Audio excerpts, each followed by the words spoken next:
Okay, we've still got participants rolling in here, so I'll just give it another minute before we get started here.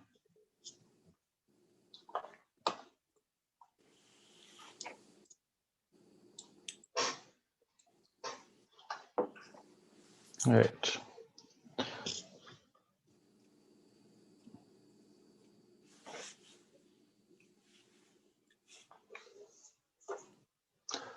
While we're waiting for everybody to join too, if you want to use the chat box to introduce yourself, please go ahead.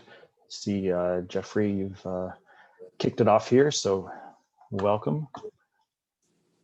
Anybody else would like to tell us who they are and where they're from?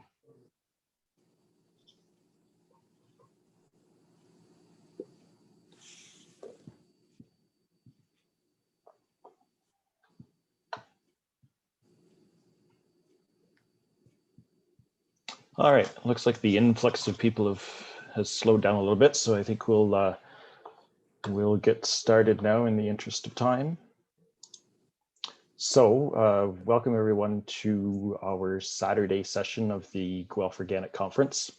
A little bit different this year, but I hope that everybody is staying safe and healthy and ready for a good discussion here this morning, or this afternoon, sorry. It's Saturday.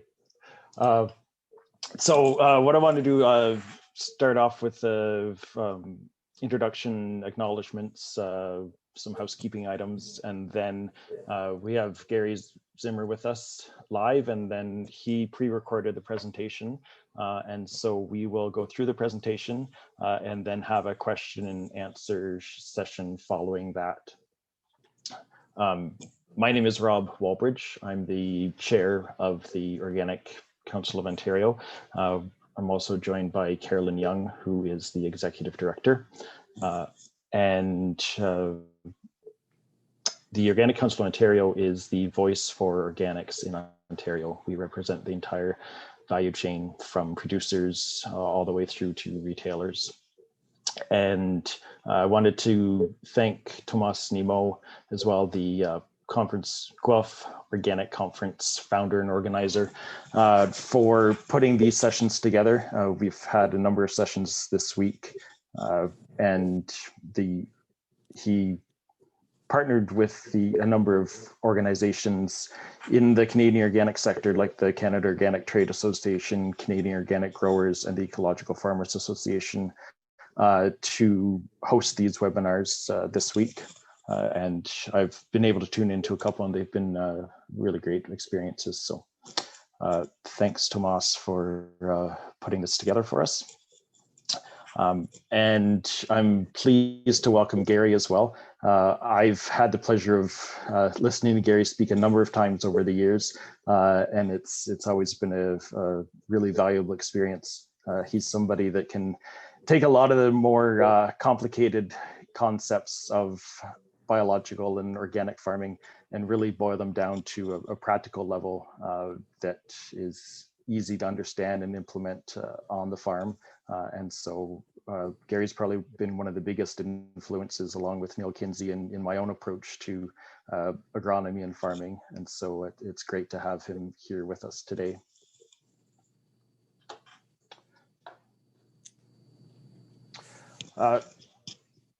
As organic farmers, we recognize the importance of diversity on our farms and in our fields and soils. I think it's also important to realize that this same strength and resilience can be realized when we focus on the diversity of our communities beyond the farm gate. And one of the key aspects of working towards a more inclusive and diverse agriculture is to acknowledge the original stewards of the land that sustains us. The land where the Organic Council of Ontario resides and works is situated on the traditional territories of the Wendat, Haudenosaunee, and Anishinaabeg peoples. I'd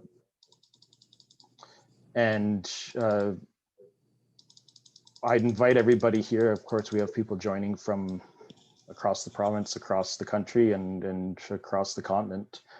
And so I'd invite people to take a moment to, recognize the land that you're farming and the original inhabitants and stewards of that land. You can go to native-land.ca to learn more about that. And if you visit that website, you'll see a map that actually shows the original territories of all the Indigenous peoples across the continent. Of course, this movement towards reconciliation is more than just a land acknowledgement. We need to really ask ourselves, what are our obligations to the peoples who first inhabited this land and continue to do so? How can we as individuals support existing local struggles?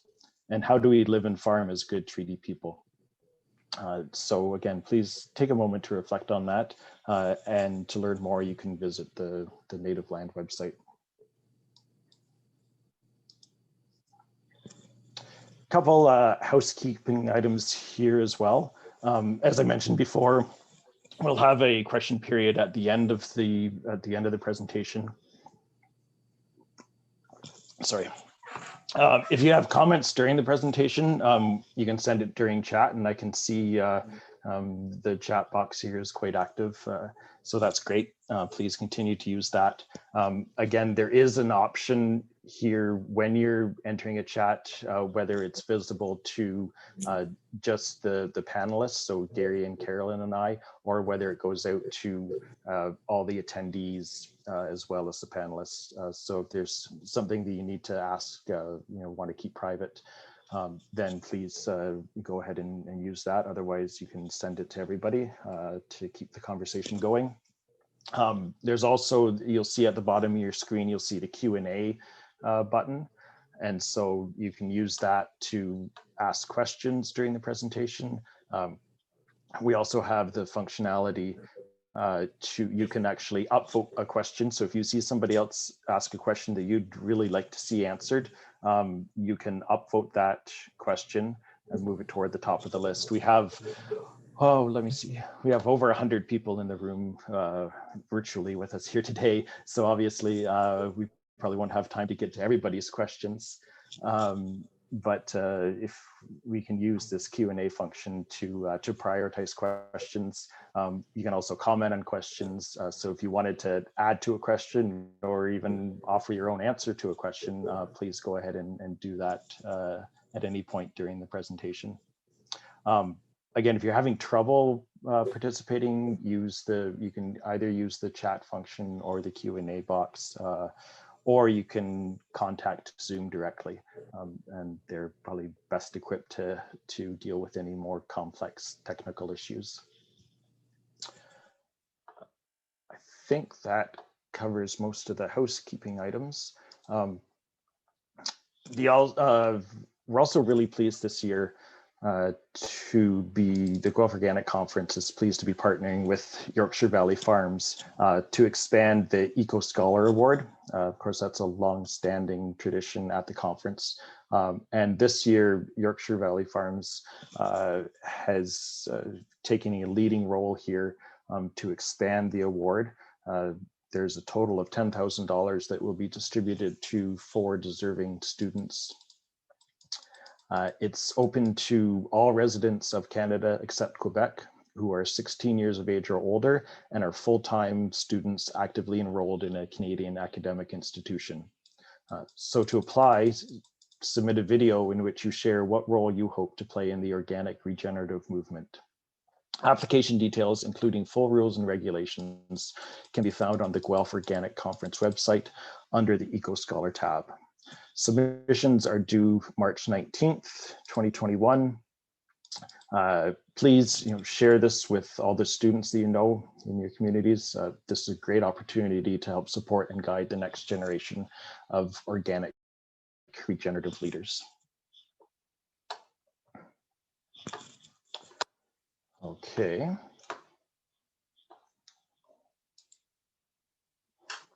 So just give me a moment here. I see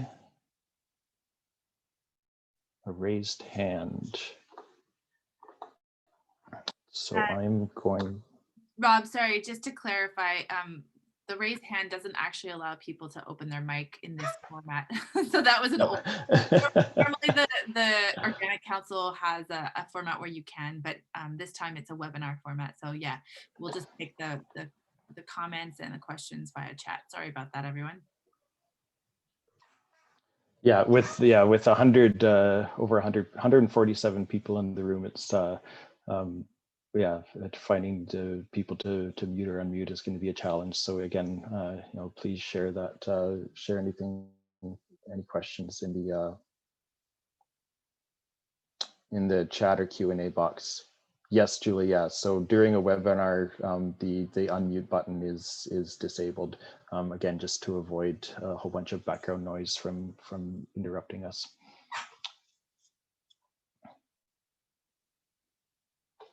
Okay, so I'm just going to pause the sharing here for a moment so I can get the video set up.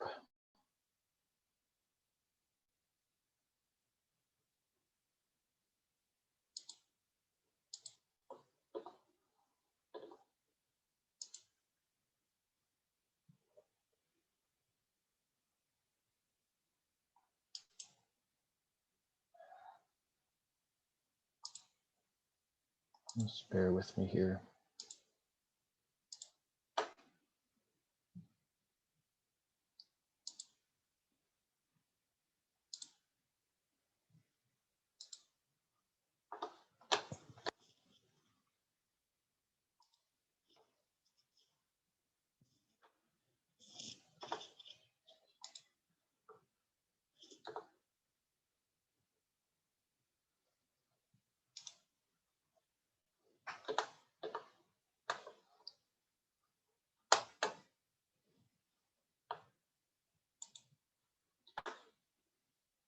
Okay.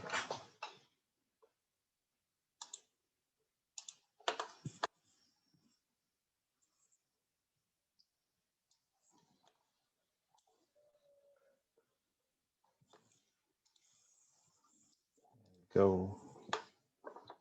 All right. I would recommend the volume on the video is going to be a little bit lower than what it has been on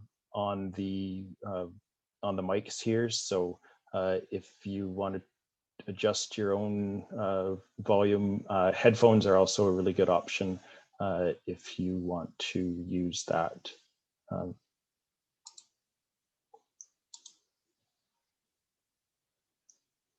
And we should be underway here.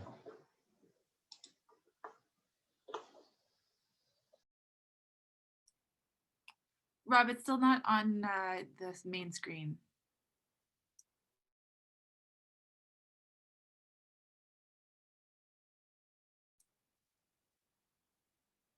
Rob, it's still not on the main screen. I'm not sure if you can see that.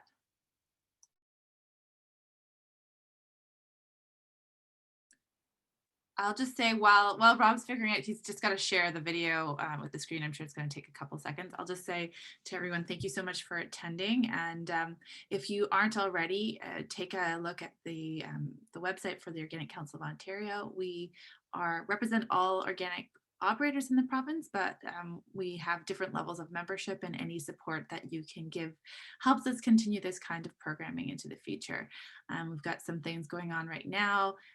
We're building a knowledge hub for organic information, and we also have a new data portal. If you haven't checked that out, it's got all kinds of information on acreage and pricing and historical information on grains in the province and other products as well. So we're trying to build that out as we go. I'm sorry I wasn't speaking loud enough. Yes, and so I think that Rob's just bringing up the video now, but for all of you who are on and haven't heard of the Organic Council of Ontario, you can check us out at www.organiccouncil.ca. And we have a directory as well. I mentioned the data portal, and our directory you can find at directory.organiccouncil.ca. It has a listing of pretty much all operators in the province, as well as some input suppliers and others. So without further ado, I'll let Rob get started.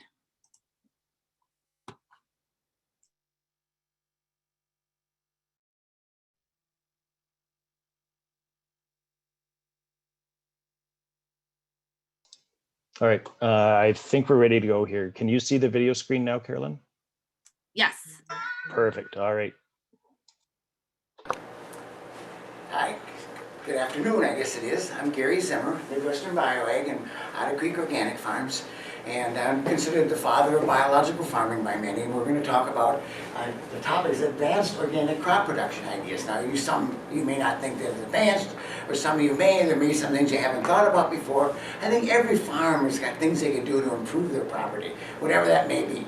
And I don't think anybody's working perfectly, and now they want to find another bullet to make it more perfect.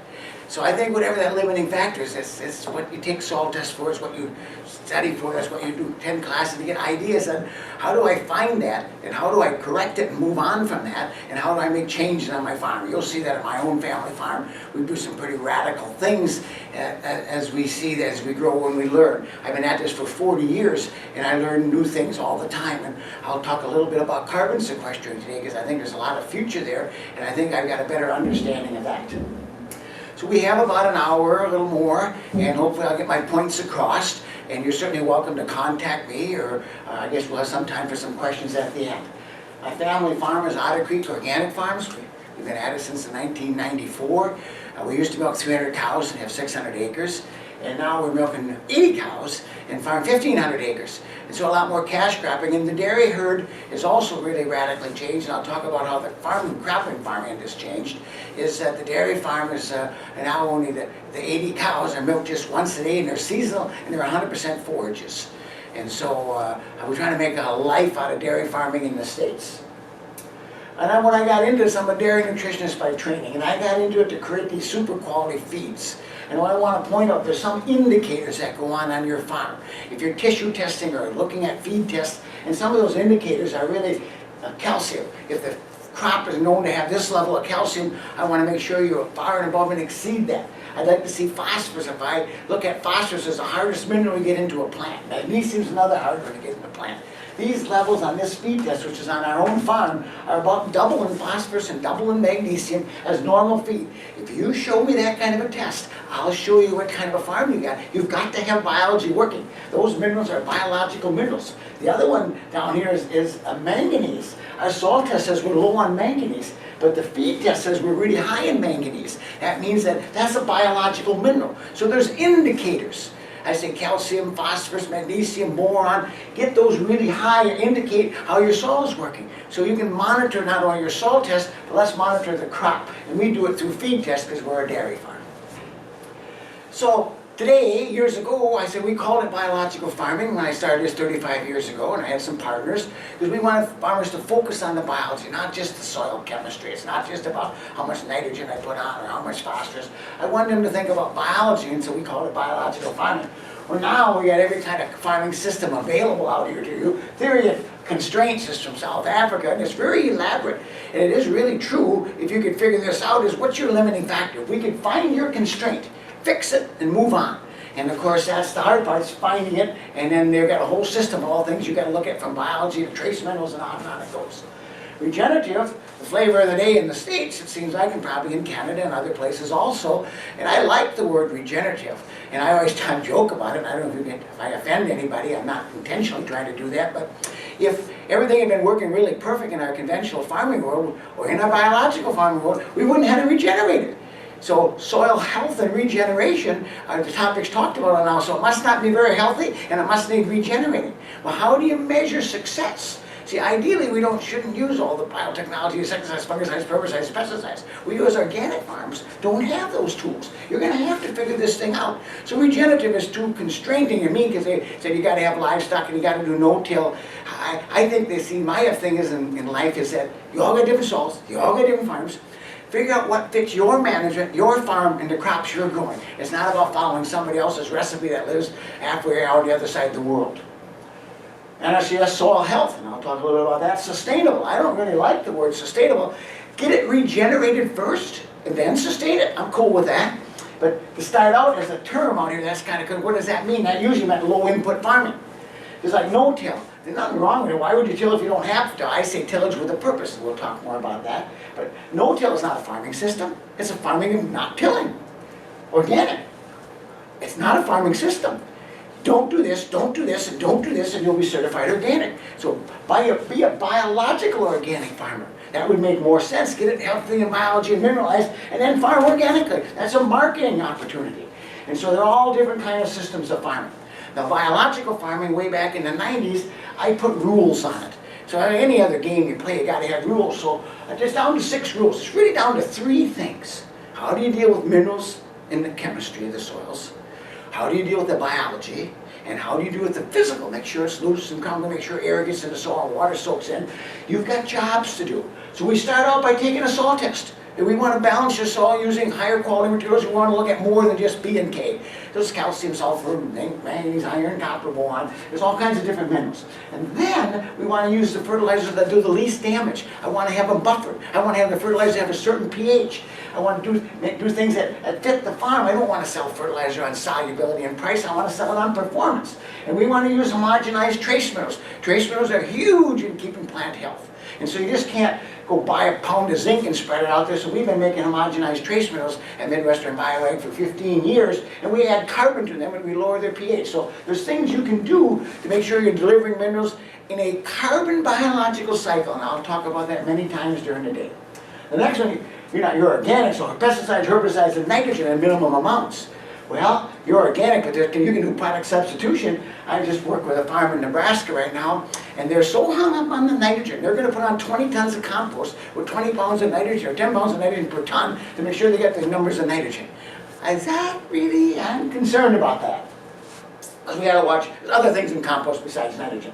Then create an idea, keep a diversity. I think there's enough evidence that says we need plant diversity out here. You can't just have corn beans. You got to have diversity. Now, you organic guys are in a much better position because a lot of you have weeds. And that gives you diversity whether you like it or not. But anyway, I got to have green manures, tight rotations, all kinds of things. And then tillage, the jobs of tillage is to control air and water and manage the decay of residues.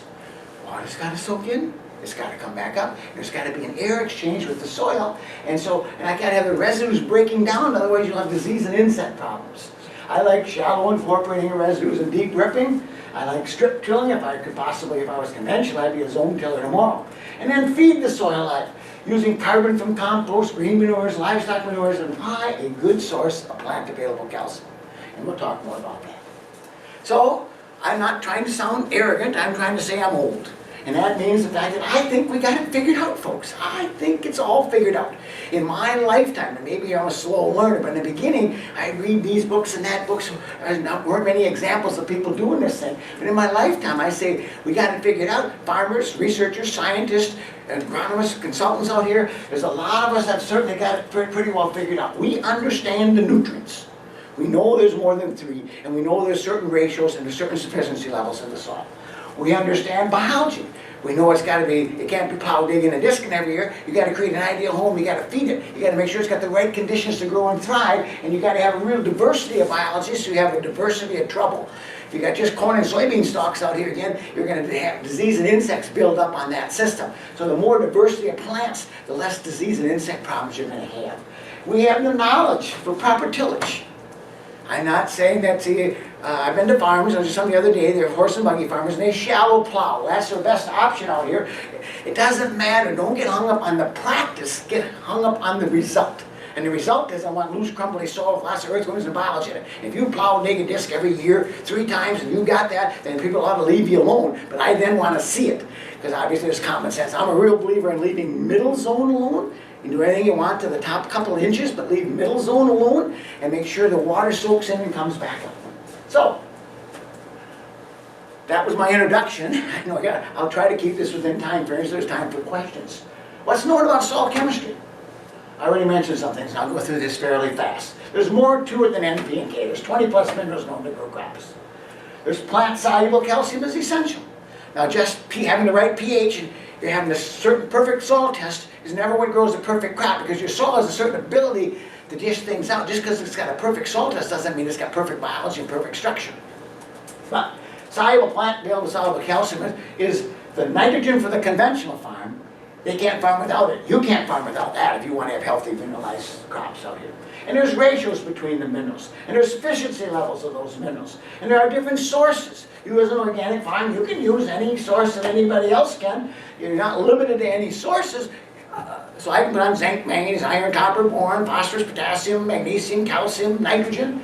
It's just you've got to use sources that are acceptable in the organic community, more slow release, natural kind of sources.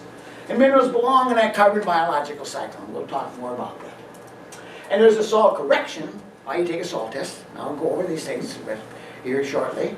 And then there's also crop fertilizer. If you're on sand, you can have a perfect soil balance, you wouldn't grow anything, you still got to feed it a lot more. Even on your big heavy soils. You know, if I always say if you double your root system, you can cut your fertilizer in half and your water, but you still, what you add to a crop is above and beyond. If your soil was absolutely perfect and loose and crumbly and mineral balance and earth tones and life all over the place, you probably wouldn't get much advantage to a crop fertilizer on certain types of soil.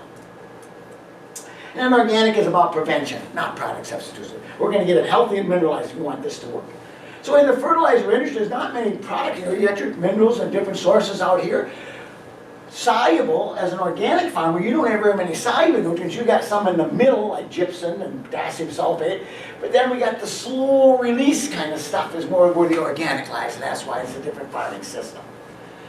This company, Midwestern BioAg, our company in Blue Mountains, Wisconsin, when I started the business 35 years ago, nitrogen, phosphorus, and potassium, those are your sources. Well, right away we switched to adding more sources now. Which ones are organic in that list? Well, not ammonium sulfate, although I'd love it to be, but the chicken crumbles, natural rock phosphate, potassium sulfate, K-Mag, humate products, our trace minerals in a micronized form, different calcium sources. There's a lot of minerals we can use, and that's how we started this business. So then we're going to say, I got the choices for minerals. Now I got to say, well, what mineral, what ratio, how much, what's my budget? There's a lot of questions, and that's why consultants are needed out here, I guess. This is a soil test from Midwest Labs. Now there's a lot of agreement on different soil tests. They all believe in a certain sufficiency level. They might use different extraction methods to measure those minerals. And they're not measuring all the minerals in the soil. They're measuring the minerals that they assume the crop is going to get under normal conditions. So anyway, there's a number of tests I want to go over. I want to simplify this soil test, and there's reasons for it. First of all, what type of soil is this? What type of soil are you dealing with out here? Well, how do you determine that? Look at the CEC, cation exchange capacity, nutrient holding capacity. These are 10s and 11s. Look at the organic matter, we're about 2. And that's what, now, can I raise that? Yes. Can I raise that? Well, that's a little more challenging because that's made up of clay and humus, but I can raise it by a couple points.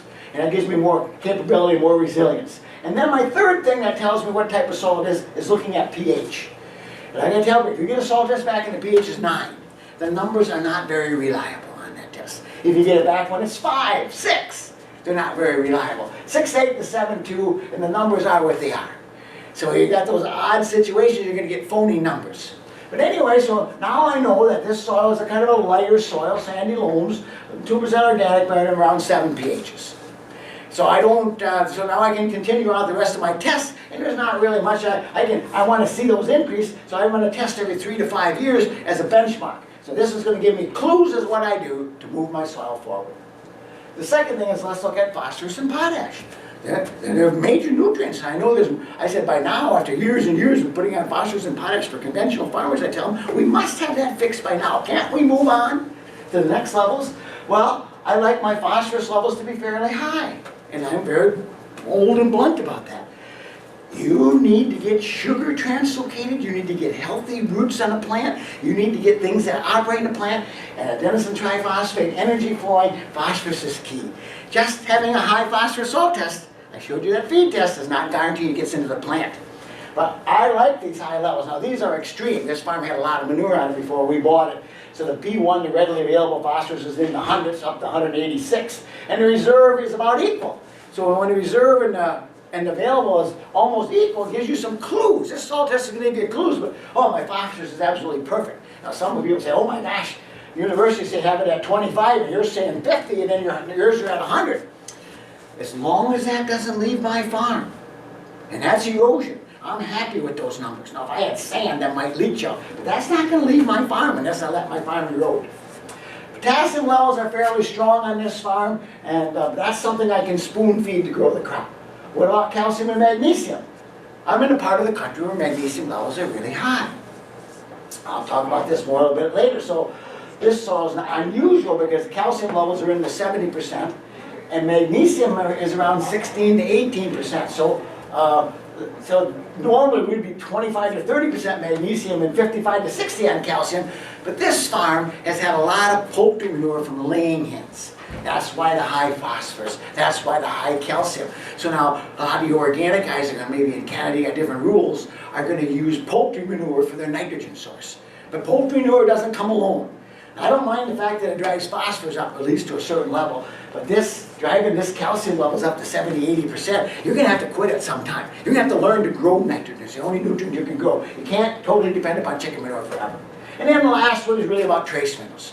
Now the trace minerals are probably the least reliable in the testing methods, but I can get clues, and they're short on every farm. And I say, well, how much do you put on? Well, I make a homogenized blend with trace minerals, zinc, manganese, copper, iron, a little bit of iron, not much, and boron. And so we might put on a pound of actual boron, and a pound and a half, 2 pounds of zinc, and 2 pounds of manganese, and half pound of copper. But then it's a carbon homogenized blend, and that blend goes on then at 25 to 50 pounds an acre. So I'm feeding these nutrients. Now, these are restricted elements. You're going to have to test them, but they're very critical, and you can spoon feed it every year. Some of the land that we've been for 10 years putting on 50 pounds of that mix. I have 500 pounds of a trace mineral mix in our soil. The soil tests are still not off the charts. They've moved. What that tells me, though, I got a huge reserve I can tap in. Our crops are not starving of those nutrients as far as we can tell from our testing, and I can also tell from the fact that we never see the need for an insecticide, a fungicide, a pesticide. It's just not, the need is not there. So then the soil test doesn't tell you whether those nutrients are plant available or not. The soil test does not tell you where the biology is. How much is there, what kind. It doesn't tell you if it's loose and crumbly or as hard as a brick. It doesn't tell you what microbes can breathe. So you got to look at what it is and what it isn't. So then there's this whole term of soil health, and I really like this. So if you say, what's an advanced idea? I want you to quit thinking about a perfect soil test. I want you to quit thinking about no-till. I want you to quit thinking about all the things that distract you and focus on one thing: healthy mineralized soils. If you do that, you'll be sequestering carbon, your farm will continue to get better. Now meanwhile you can spoon feed some things that are missing, but your focus ought to be this. And I think there's nothing. And what that is, of course, the capacity of the soil to function without intervention. In other words, if you got to go in there and use insecticides, fungicides, pesticides, I don't care if they're certified organic or not. If you got to go in there and do the things to make the plant healthy, then your soil's not functioning. This is our NRCS, and there's maybe been a few things added, but I took a combination of a lot of people's ideas, but nobody's going to disagree. Water has to soak in.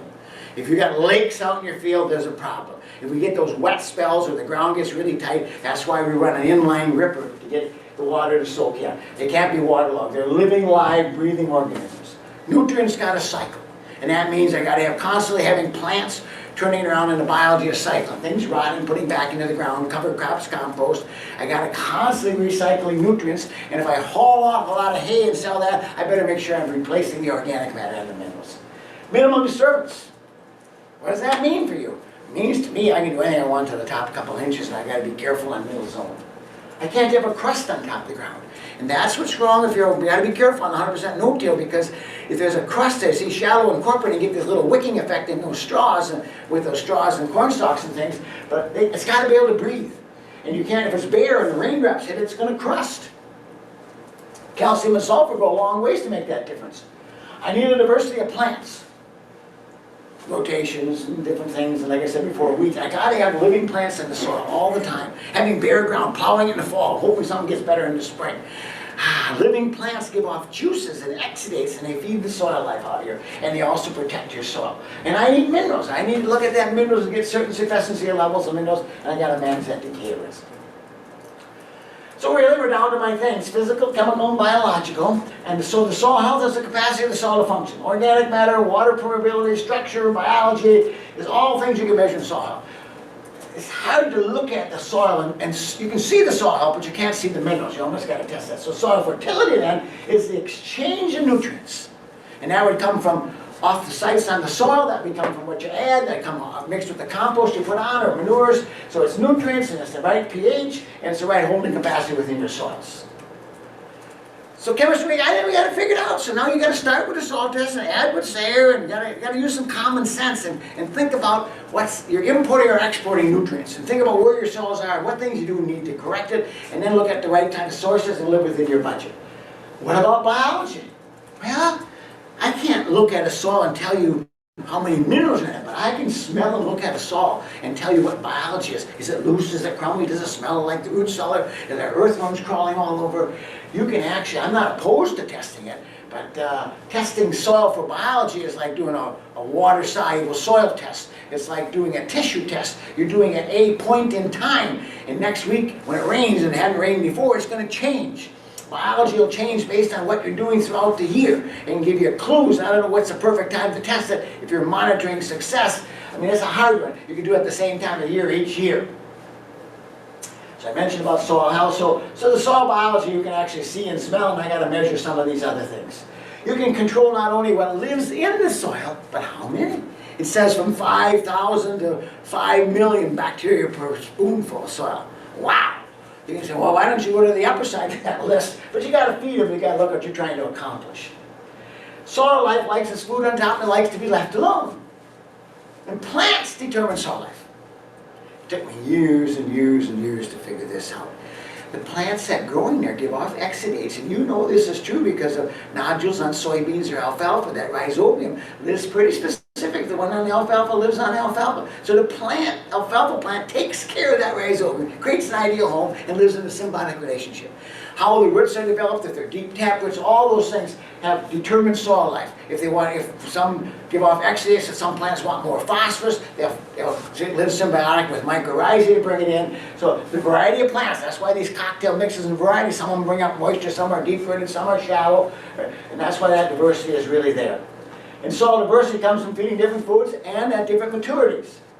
And cows and soils are similar. I'm a dairy nutrition guy. A cow is a fermentation vat. It's got digestion going on. And look what the dairy farmer does. A variety of foods. We mix them all together. Quite a few arrangements of minerals and some really exotic, strange minerals and things to improve the digestion within the cow are not uncommon. And we pay a lot of attention to what goes in the front end of the cow. And calcium is king. And digestibility of the food affects the next crop. So soil biology, you got to manage air, rotation, diversity, give them various residues and exudates. You got to add carbon, cover crops, compost, mulches. If you build this right situation, the bugs will come. I'm not saying you shouldn't sometimes add some, but that's not something I normally do a lot of. Storing and recycling nutrients, you're feeding your plants, that's what biology is. Creating stable aggregates, in the 90s, this glomalin thing they discovered was really coming out from a mycorrhizae, but it makes that loose, crumbly soil structure. These little organisms are cementing little glue around those particles to make it look like a chocolate cake. Are they doing that for you? No, they're doing it for themselves because they want to breathe. And if it's hard and tight, they can't breathe, so they make the soil structure. That's why it's a good measure of soil biology. Creating stable aggregates, having good tilth, things get growing easier. Biodiversity for pest control. And then filtering, buffering, immobilizing, getting rid of toxic materials. That's healthy, nutritious foods, and then it tastes good. And it should be good for you. Tillage. So we got biology figured out. Feed it, create ideal home, and I'll elaborate on these as we go along. And then we have the chemistry kind of figured out. So now let's look at tillage. I call it thoughtful disturbance of the soil. Why would you till if you don't have to? Most people, there's times to intervene, and we'll talk about that. Can you have healthy soils with tillage? Absolutely. If you're organic, you almost got to cultivate or do some kind of disturbance, but you can do it in a thoughtful manner, and you don't do every acre every year. You have it in a rotation, and you'll be shocked when you hear about my farming methods. That's us. Nutrients, residues sitting on top of the ground. I need some nutrients laying on the ground. For what reason? So heating and freezing, I don't do that radical change in soil temperatures. That's not normal to have bare ground. And the second thing is raindrop explosions on the soil that create that crust. And so I have to have some residues, but I want to have a wicking effect, and I want to have some stuck in the ground, so not only I can have air exchange in there, but the stuff laying right on top of the ground usually oxidizes up. The energy is not usable to soil life if it's laying on top of the ground. It's going to oxidize up. So my system's not perfect. And so ideally I'd feed that all to soil life. And aggressive tillage really upsets the system. If you want to be a major chisel it both directions while you're at it. And moldboard plow. I heard a story, and I'm not criticizing them. They're talking about getting rid of thistles. They chisel plowed it or disc it every 2 weeks for 10 weeks or something. Wow. Now there couldn't have been, the biology must have really been upset, but they had a good reason. The reason was thistles. Or if you have to lime it, or you got a lot of organic matter you're putting back into the soil. Maybe there's a time when you need to upset a moldboard plowing it even, or chisel plowing it every 3 to 5 years might be necessary for, depends on your farm and your system. And no tilling and plowing are extremes. Somewhere in the middle for most people is common sense. So the till and act to till. Shallow incorporating residues and deep ripping, I've been talking about it quite a bit today, and you have to learn to live with all those residues. There's tools and equipment out here now that we can farm with those. I know I had a time weeder for a while. A time weeder is a dump break if you farm the way we farm. There's so many residues on top, it just plugged up. It doesn't fit me. Now, some of you guys, maybe it depends on the crop you got to do, and I know a lot of guys like their time weeder, but it didn't fit us because we got way too many residues. We have to stick to our rotary rows. So then if you dare to be different, if you're going to go to another level and you want to take this thing, what is your objective? You say, I just want to not spend anything and make a lot of money. Well, you better be careful because it might get worse, I tell people. But then if you're really into this, what's the fun in farming? What is this challenge? Why do you want to do this? I say you want to do it because you're proud of what you do. You have a responsibility to the consumer or the animal that consumes what you produce. And that's the fun in farming, is to figure out how to do it better, to have something that's proud to hand off and have the neighbors be proud of what you're doing, and the city folks that you're sequestering carbon, you're saving the soil. That's what I think you ought to be doing. That's the fun in farming to me. So you're a detective. You're looking for things that fit you. So what is your knowledge? You've got to get yourself skilled. You're watching videos, so obviously you're trying to get some knowledge. There's all kinds of books and things out there. The last book that I wrote came out 2 years ago. It's 500 pages. It covers a lot of material if you really want to dig into this thing. So are you after more yield potential? We are in one respect, and I'll talk about that. Organics are real, and there's really successful organic farms out there. You don't have to take less just because you're an organic farmer. Soil health, cover crops, biologicals, calcium, sulfur, trace minerals. Do you want to cut costs and produce more? Well, yeah, I guess that's hard to do, depends what you're selling off your farm. So that's the other thing out here. I want to talk this carbon biological cycle. See, I want to deliver fertilizers, and I want to deliver nutrients hooked to carbon. Now that's a humate, humus particle, so this has got a lot of room to hold some nutrients out there. And these humates and stuff got a spot to hold minerals. That's just one way. Composting is another way. There's all kinds of ways that I can take that. I can put manure on a field and plant oats. And now I'm taking the soluble nutrients and putting into a plant. And as that plant rots down, I got them in a carbon biological cycle. First of all, they're in a carbon biological cycle. They're timed release. They can't leach, can't erode, and can't get away, depending upon the decay, how fast they're released. And then the second thing is, besides being time released, when they got in there, you're taking away all that, you cut down your losses, and you're taking away all that soluble nutrients, so you're not feeding all the weeds out there.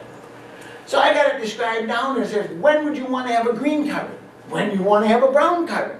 Hopefully you're turning some of that into a black carbon, that's your humus. Well, green carbons are highly succulent and vastly digestible, and they're to put in front of a crop that needs a lot of nitrogen. Corn, wheat, rye, those kind of crops. Brown carbon, corn stalks and things, you'd put those in front of soybeans or a legume because they're slow to digest, and the soil life's going to eat first. Until they're digested, the soil life's going to get really hungry. The thing you have to know about cover crops, if you're going to do them, and you're going to play this little game out here, a lot of people talk about no-till, no-till, no-till organic. And the No-Till magazine had every article in there was about how to no-till organically. Well, the trouble is they're always talking about rolling and crimping rye in front of soybeans. But you grow more than soybeans, so I know guys that do that, and then in the fall they plow so they can plant the next crop next year. So I'm not sure, So rolling and crimping, I'm not opposed to that. It doesn't succeed real often. It's got its issues. I heard a guy the other day says 1 out of 5 years is a home run. Another one is a total failure, and the other 3 are just okay. But that's what it is. Now this year, because the rye is so mature, it's got a massive root system and the soil life eat first. That's why it's hard to do in front of corn. Corn needs bacteria food. This is in Pennsylvania. They had a hairy vetch crop in here that was totally matured. If you want to roll and crimp that and plant corn, the corn's starving of nitrogen. And the pounds of nitrogen were huge, but it wasn't digestible. It didn't break down throughout the growing season. And this one over here was a young clover, alfalfa crop, young clover crop, succulent and green. Not near the biomass over here, not near the units in, but look at that, it's green because it feeds bacteria and they get that 5-to-1 carbon to nitrogen ratio and it's highly soluble, it almost becomes fertilizer. So it's not about pounds of nitrogen, it's about feeding bacteria and how soluble it is what the issues are. So if you're farming organically, you've got to get a handle on these kind of things or you're going to have failures that you don't need. So then that's the other thing you want to monitor over time. Now this is 1993. This is Otter Creek Organic Farm, my family's farm. And I had interns and different people. The sad part was I should have had GPS, which it wasn't invented, I think, back then, and marked the spots we took our soil samples so they're duplicatable. I did it with a Varus machine. I think if you're going to sample with a Varus machine and measure that conductivity and then watch your yield maps, how well are your yield maps performing to your soil test. I think we can get better at pulling soil tests and things, so these are not done very well. But let me take the big picture on this thing. CEC is 8.9, sandy soil. Today, 11, 14, same field, different samplers. One thing for sure, it went up at least 2 points in CEC. Organic matter, 1.9, and now we're about 3. We went up 1%. Now we're talking 20 years here, over 20 years. I'm heading in the right direction. I'm not saying you can't do it faster, but this is, we grew crops and it was a dairy farm, and we learned a lot of things across the way. So when we take a soil test, we want to address what's short. If you look at it in the big picture, I always want to start with phosphorus and calcium. I like to be about 70% calcium, and that's 65. My phosphorus, I want to be at least 50 and 100. So we poured on some calcium, we put on some rock phosphate, and in 2 years later, we got our phosphorus levels pretty respectable, and calcium's within range, and magnesium's come down. Calcium went up a little bit.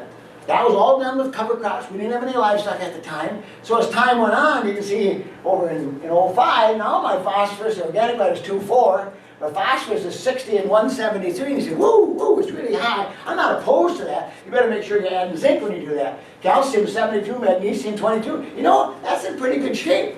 As good as testing gets and as good as it gets, I'm real happy with that. So I don't need to correct it anymore. Someone says, what is your fertilizer cost? I say, well, how much do I have to correct?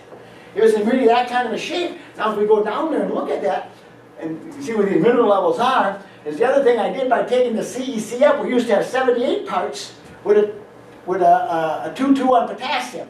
Now we got a 2.4 and 133 parts per million. I have now increased the capability of delivering nutrients. So I'm monitoring every 3 to 5 years or 2 years. This is kind of a research farm. Now some things like pH, they're all over the board. I don't know what happened in that spot, whoever took it, but normally we're 6.9, 7, 6.9, and we ended up at 6.9. Sulfur, up and down, because you can't build sulfur. It's an anion that's going to leach. Normally when we put on 1,000 pounds of BioAg or organic or gypsum, we drove the sulfur real high, but then over seasons it went down again. Zinc, you can see we headed in the right direction. We were at 1.7, we more than doubled it. Manganese and iron aren't very reliable on this test, but look at copper from 0.5 up to 2. Got it right where I want it. And boron never changes really. It leaches. So now I see what I got. So in my crop fertilizer, I want to make sure I got boron, sulfur, and soluble calcium year in and year out. I don't need to correct it anymore, but I want to spoon feed it.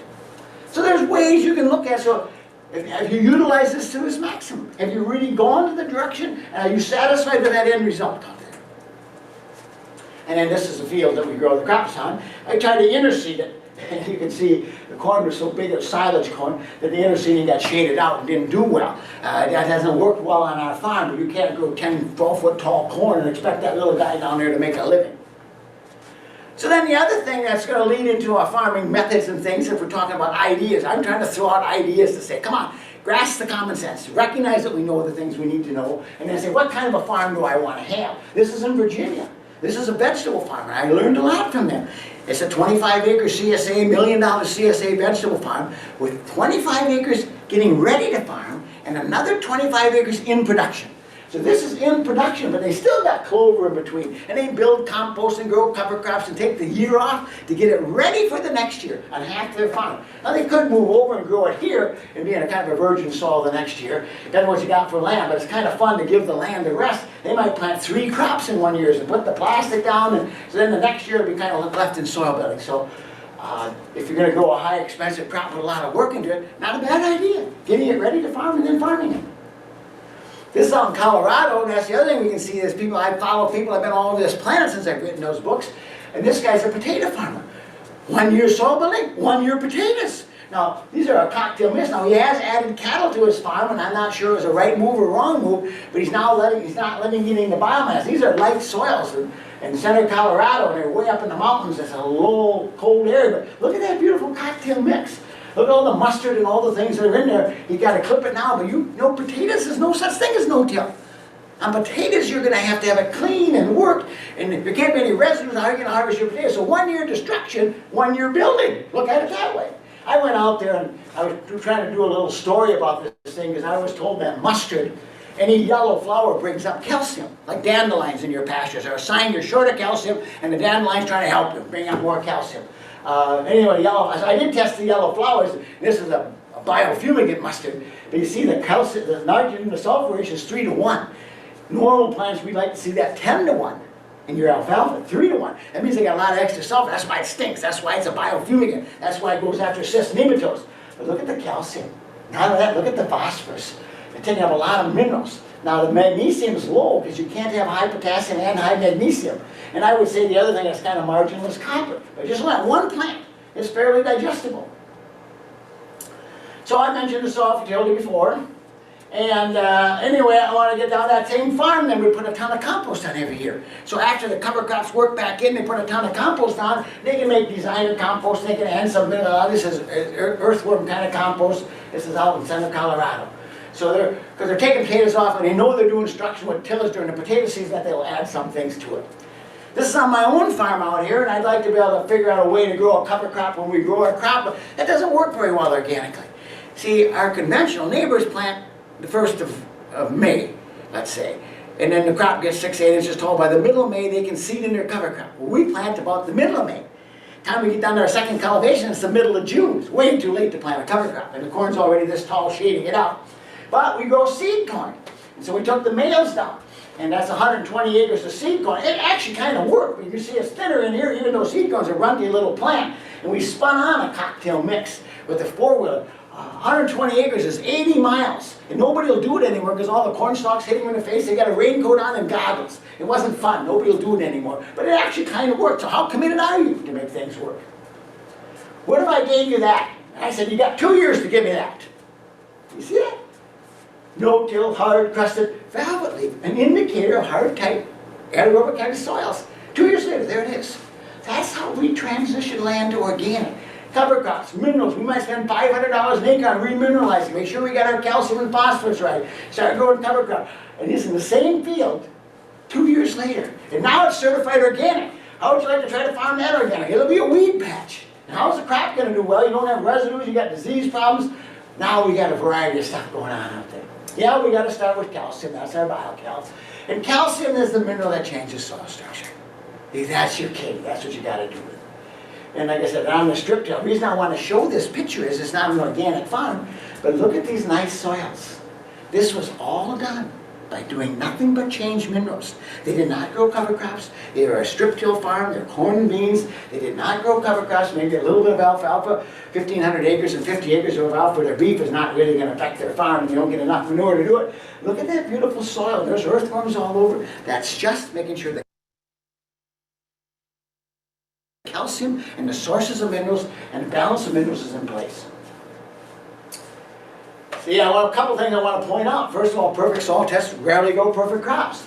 See, if I shallow incorporate, I can do anything I want, anything above here.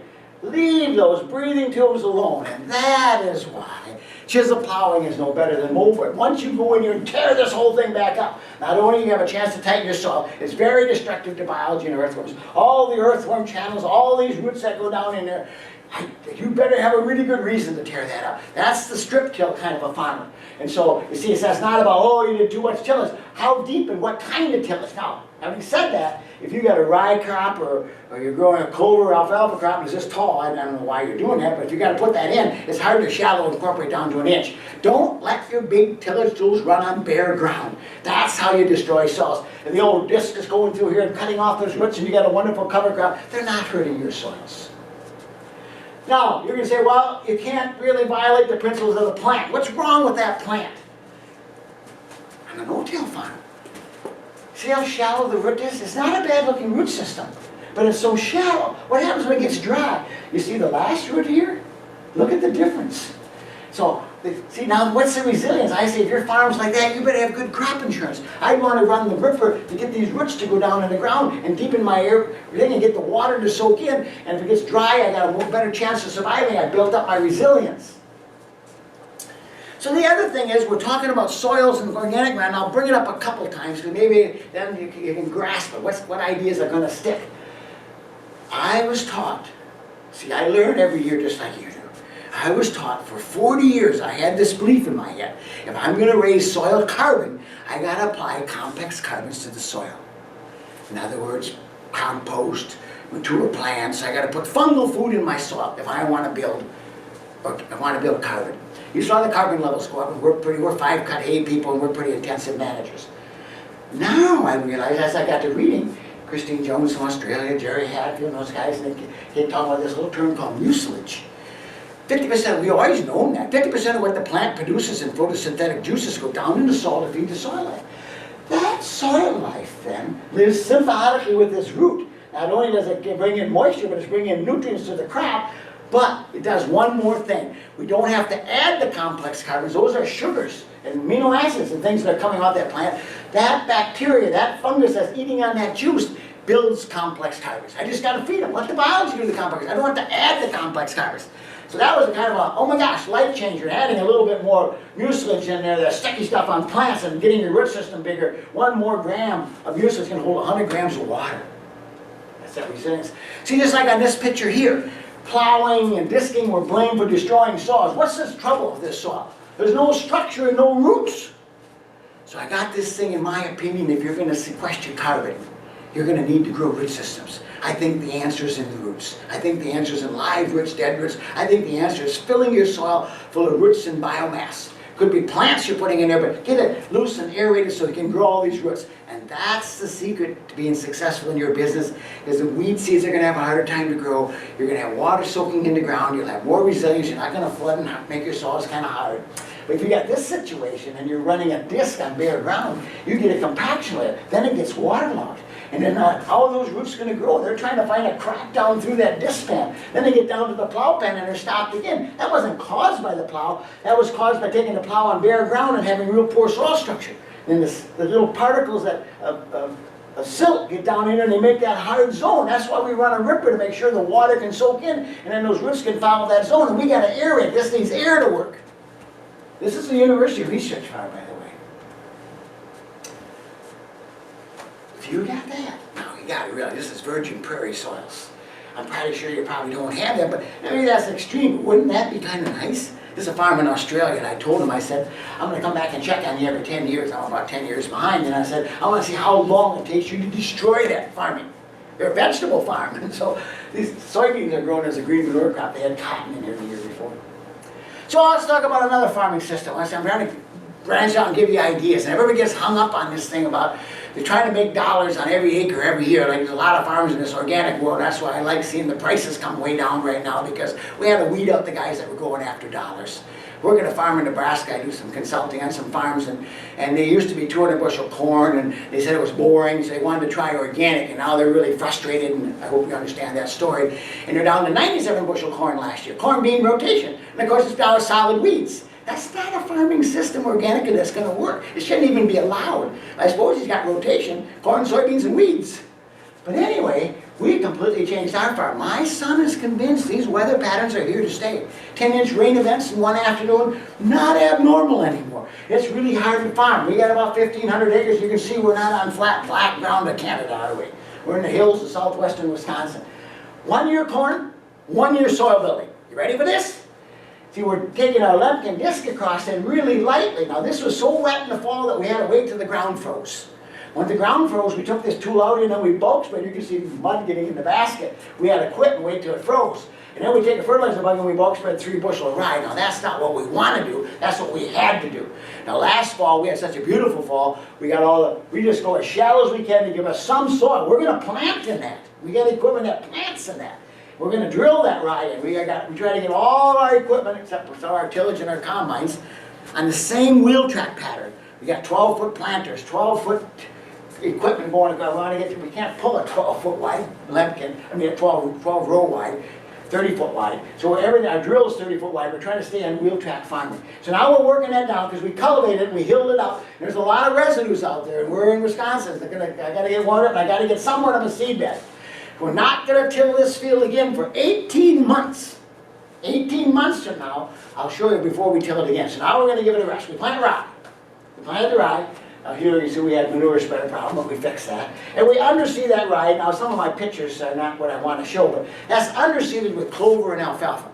So in the springtime, after we plant that rye in the fall, in the springtime we go up with a fertilizer buggy and we spread on rye, clover and alfalfa. 15 pounds an acre. You can plant 200 acres before lunch. In March when the snow is ground, the ground is frozen, pull side by side with a seeder on the back and spin on clover and alfalfa. I've never seen it fail. We combine the rye. We don't dry straight. These aren't exactly the fields I want to show, but this is what it looks like in the fall. We combine the rye. Now here's our goal for the year. We're only getting about 30 to 40 bushel of rye. The rye to us is not a good market for it, and why are we doing it? And we've been saving back our own seed. We want to get 10 bushel more rye. We're putting a mill that we can mill rye and corn. You got distilleries that are interested in some corn and rye products. So we're trying to develop a market for our rye. But right now, we only get about 30 to 40 bushel. We want the rye we plant now. We only plant about a bushel and a half an acre at most, 80, 90 pounds, maybe 100, because we want to have it thin enough so that the clover and alfalfa get established. Now we combine the rye, and sometimes the clover and alfalfa is neck and neck to the rye. We just take the top off. Then we flail mow it. All the straw and everything stays there. And then the following spring, later that winter, that spring, it could look like that. Here as it is the following spring, you see the leaves are coming on the trees, you see the tracks through the field. We put on manure, poultry manure. We need a little extra phosphorus and nutrients, that's part of our fertilizer. The other part of our fertilizer is trace minerals and a little bit of potassium, Roy's marginal on potassium. So we bulk spread that on a green growing crop. How much of it eroded and got away? We did it months ahead of time. So now, when I want all that nutrients from the manure, all the soluble nutrients to be in my clover and my alfalfa. What if you got this and you're going to try to plant a crop into it? You better figure out how to get beyond that. How to get beyond that if you want to have success. You want to get to something that you're feeding this corn. Now, it's not only that it's clover and got a whole bunch of nitrogen in it, but it's also food for bacteria, and that's green carbon, and that's that 5-to-1 nitrogen carbon. So we shallowly take it down. And with our get out here again, and then we'll wait until we're ready to plant corn. It might be 10 days, 2 weeks. We'll lightly run a soil finisher through there and plant. And we're trying to get this biology to flourish. So I went out in there and I said, let's measure this thing. So I dug up the roots and I dug up the tops. And I took a soil test the same day. And so my tests are 13 CEC, 11 CEC, rather 3% organic matter, 7 pH, 50 on P1, 90 on P2. We've been on the farm about 10 years. Potassium levels are good, magnesium is about best we can get. Calcium is pretty darn good, nothing much to do up there. We still need more work on trace minerals. We're working on that. So anyway, that was a soil test, but the story doesn't end there. I went out and measured a square foot of that clover. Now what happened was, and then as I dug it up, this is a pile of earthworms, 25, 30 earthworms, 25 worms in a cubic foot is 80 pounds of nitrogen from old dead dying worms. And they do a lot of tillage, and they do a lot of benefits to your soil. And so they give you the nitrogen, they also give you the aeration, they convert nutrients, and they digest some of those residues. And look at the soil structure. Some of our fields are on the 3rd round of doing this now. But on the 13th of May, I went and took the samples, but then it rained and rained, they didn't get it tilled. So the 20th of May, a week later, they came back in there. So here's what it was when they took it down that day. Nitrogen, 190 units a hen. That's just measuring what's in the clover. That's not counting the fact that it feeds biology, and that's not counting the roots. 99 pounds of that are soluble. The rest of it's time release. 83 pounds of phosphorus. Time release in a highly digestible, succulent green manure crop that 2 weeks after I put it in the ground, you won't be able to find it. 350 pounds of potash. Are those things on the soil test? Get smart about this. You got to realize that's not on the soil test. That's on a piece of paper here that this part was trapped in that plant. So when you took a soil test, you're not measuring what's in the plant. 11 pounds of sulfur, 83 of calcium, 22 of magnesium. Not much for trace minerals. The trace minerals really lie in the roots. So that high succulent crop, 150 relative feed value and 180 a week earlier. So this is higher digestibility. And there's much nitrogen, but it loses some of the other things. Now the roots are slow in digestibility. See, that's my whole thing. We're going to talk about sequestering carbon. You can see that the roots are really slow. I should have used my pointer. I've only got 10 pounds there, of which 3.9% soluble. The numbers are off there. So I don't have, so there's not much soluble, not much nitrogen in that roots, and it's fairly poor in digestibility. What's really high in the roots are trace minerals. There's a lot of trace minerals. There's 4 times more trace minerals in the roots than there are in the tops. Then I did rye. Look at this rye. Now it's mature. It's much bigger. It's see why? Because we're going to plant soybeans in here. So I went out and did the same thing with rye. That was a different soil test. This is on our home farm, 11 CECs. Remember I started out with 9s and 10s? 3 organic. Remember I started out with 1,9, 7,2 pH, phosphorus 84, 129, potassium 4, magnesium, all that's fine. Sulfur is really getting to be a problem for us. You have to monitor that sulfur. It's not coming out of the air like it used to, and we're struggling to get enough sulfur. And what are my sulfur sources going to be? I don't want to use elemental sulfur. It's pretty harsh on the soil. I don't need gypsum. I don't need potassium. So what am I going to get it from? Now look at the trace minerals. I like to be zinc at 5, copper between around closer to 5. Boron, I write 2 on the paper, but at 0.8 is as good as you get in our country. So it's in pretty good shape. The soil is. My 1 square foot, 2.2 tons of organic matter, relative forage quality 90. I got 100 pounds of nitrogen, but only 30 pounds soluble. I got 56 of phosphorus, 200 of potash, and then I got 1.6 tons of roots. And that's only 51% solubility. So this is above and beyond what the soil test is going to show you. That's one of my points. And I got it exactly where I want it in the carbon biological cycle. My shallow incorporate I want to clarify. So you see what we're trying to do. We're going to look at what fertilizers we got to put on and use. This was a crop that it got to be really big on us, and it was raining and stuff. And there's actually green beans planted in there in the canning factory. Well, I planted them so early they never came up. Anyway, we're taking it down. That's shallow incorporating to us. Now we're going to work it up again before we plant something on here, but that's a much more complex, bigger biomass. But see, anything you want to the top couple inches, that's where the fence post rots off. That'll be active really quick. But this point, you got to look at it. There's a new product coming out, new, I know it's been around a while. It comes out of Spain, called Blue M, because it's taking nitrogen from the blue sky and putting it symbiotically with the plant. And we've been doing some testing and researching and looking at it. It might give you up to 40 units a hand, living symbiotic. Wouldn't that be great? But even to get nitrogen down in the soil, as your soils change and they get looser and crumbly, you get a better gas-air exchange. 78% of that blue sky has got nitrogen in it. Now, if you got biology that lives and can break it down, you can have a loose, crumbly kind of ground. And so whatever you do, that can't be hard and tight, because carbon dioxide's also got to release. So the more vigorous the root structures, the larger the number and diversity of aerobic organisms living in and around those roots, and the higher production of carbon dioxide. And carbon dioxide is one of your major limiting factors in crop production. Got to get more carbon dioxide. My big old rippers out there, the yeoman plow going through the pastures. See, anything you want to the top couple inches, that's a mycorrhizae root out there. There's rhizobium and mycorrhizae. The white is the additional stuff that the plant feeds. They're the ones that got that loose, crumbly ground. Again, do anything you want here, but leave that alone. And then carbon sequestration. If you do things to sequester carbon, to get your soils healthy, you can't stop the yields. Get the minerals balanced. Production of glycoprotein, glomalin, was discovered in the 90s. It's one of the major stores of carbon in the soil. And it's developed and put on place by the mycorrhizae. It wasn't something you added to the soil. It's something you allowed to happen because you have a loose, crumbly ground, a lot of mycorrhizae. Now people say that our phosphorus levels are too high, we won't have any mycorrhizae, but my plant levels are extremely high. And there's new mycorrhizae coming out now that don't even care what your soil phosphorus levels are. But that glomalin makes that aggregate glue structure.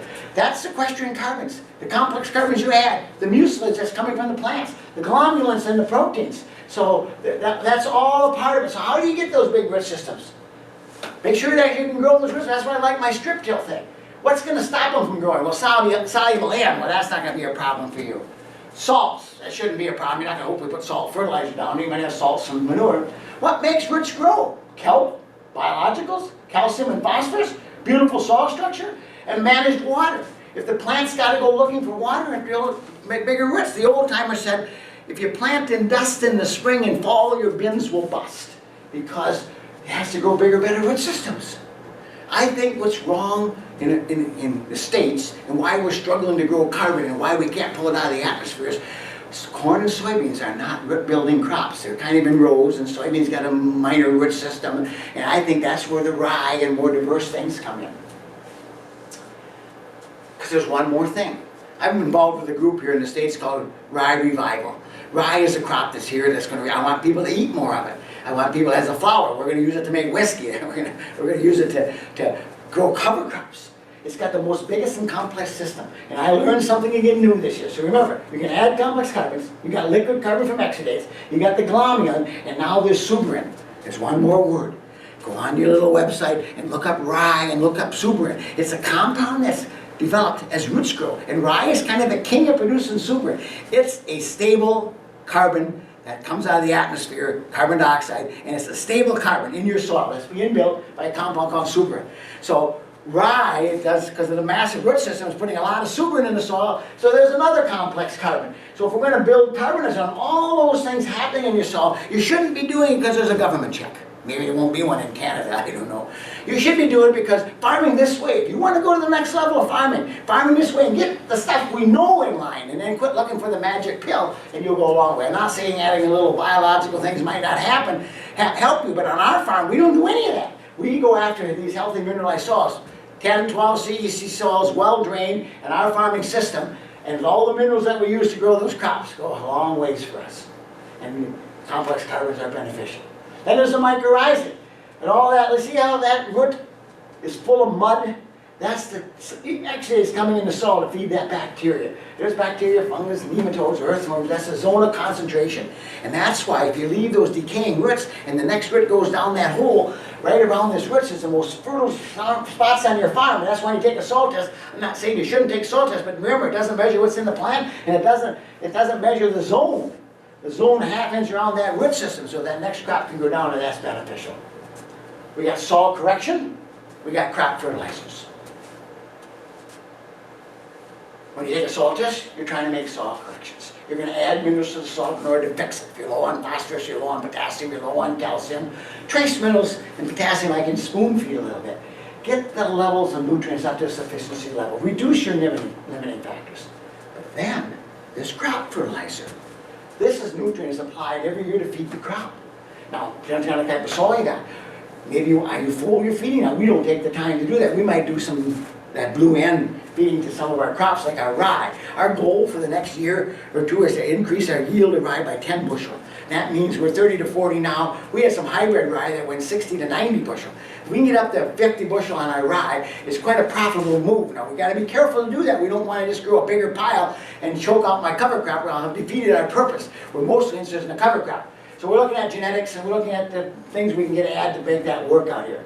So this is supplying a balance of nutrients for yield. It can be a dry, or if you're trying to get feed quality, like boron has to be in your program every year, sulfur has to be. Those are crop fertilizers. Liquids, trace minerals, adding some carbon and some sugar, some food for microbes, adding some biology, some compost teas or something. Not a bad idea. That's your crop fertilizer thing. See, years ago, there was a report coming out of our university that said they used a starter fertilizer and it didn't do any good. It was on a big black rich prairie soil with lots of cattle manure, and what do you think the starter fertilizer they put down there was?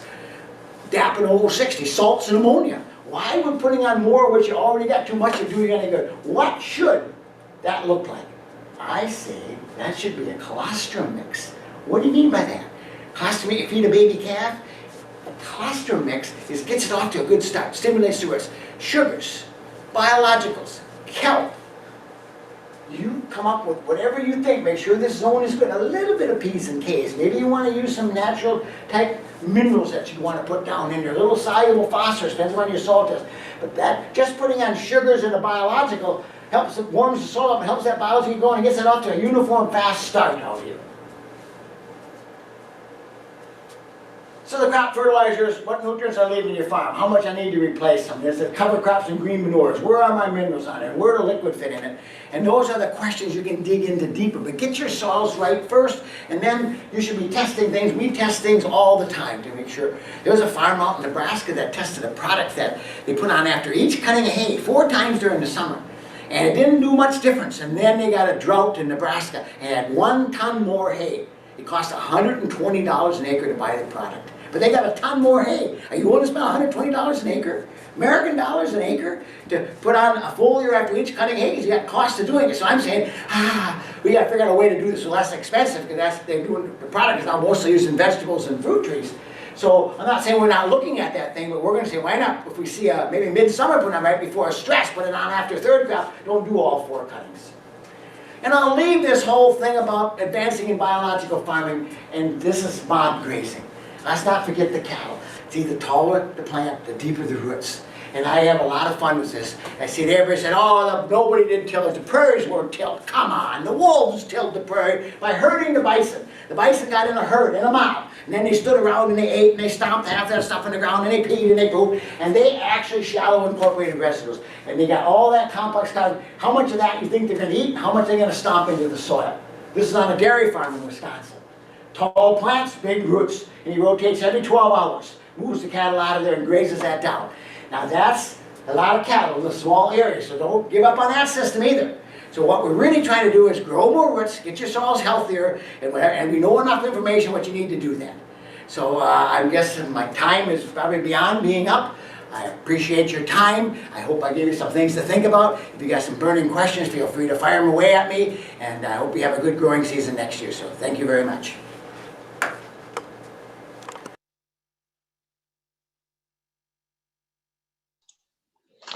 All right, thank you, Gary.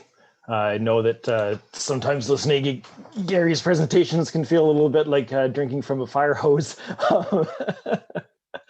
but tons of information in there. And again, everybody, please feel free to post your questions in the Q&A box. I think. How am I doing? Yep, you're there, Gary. Your camera's dropped, but we can see your desk and we can hear you. I don't know how to get the camera back on, but that's nope, okay. You're good. You're back. Okay. All right, so we have a couple questions here already. Aaron was asking any thoughts on algae as a fertilizer? Could high lipids jumpstart soil biology?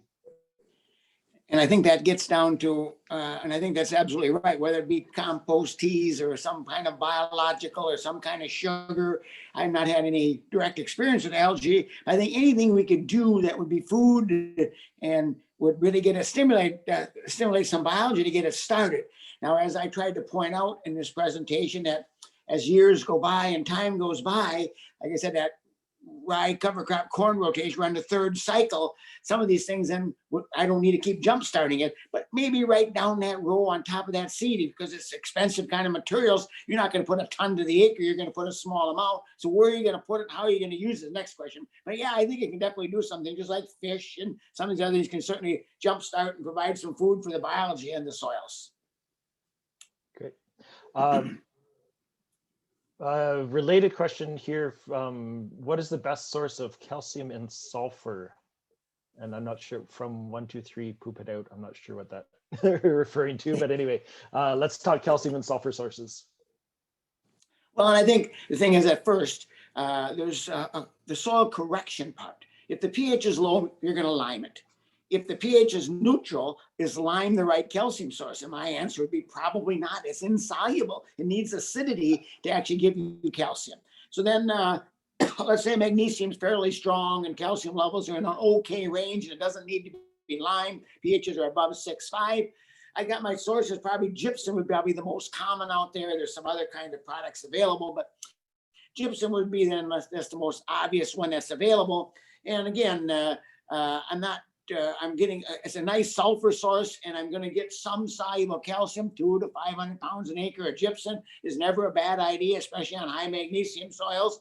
And so I get some, so I got my soil test, but then I want to feed the crop a balanced kind of a level of sulfur and calcium. So gypsum's a good one. And then of course there's some other foliars and things that give you a pretty small amount of calcium.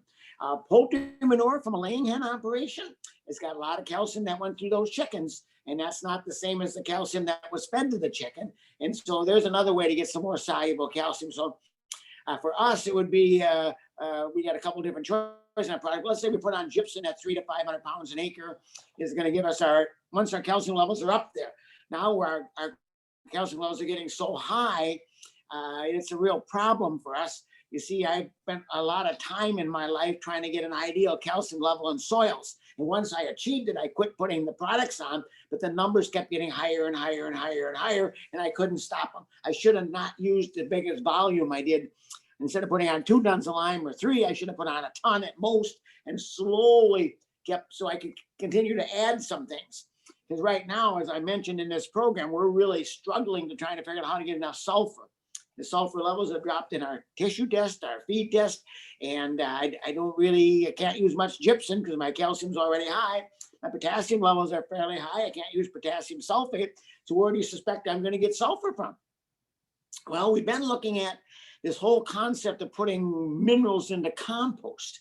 And we're doing a study right now taking elemental sulfur, which I never like to add to soil. It's pretty harsh and it's got to go through a biological change. But why not put them in a compost pile and see if I can get more sulfur in that compost by using elemental sulfur to do it? And I've got about 3 projects going on to try to achieve that.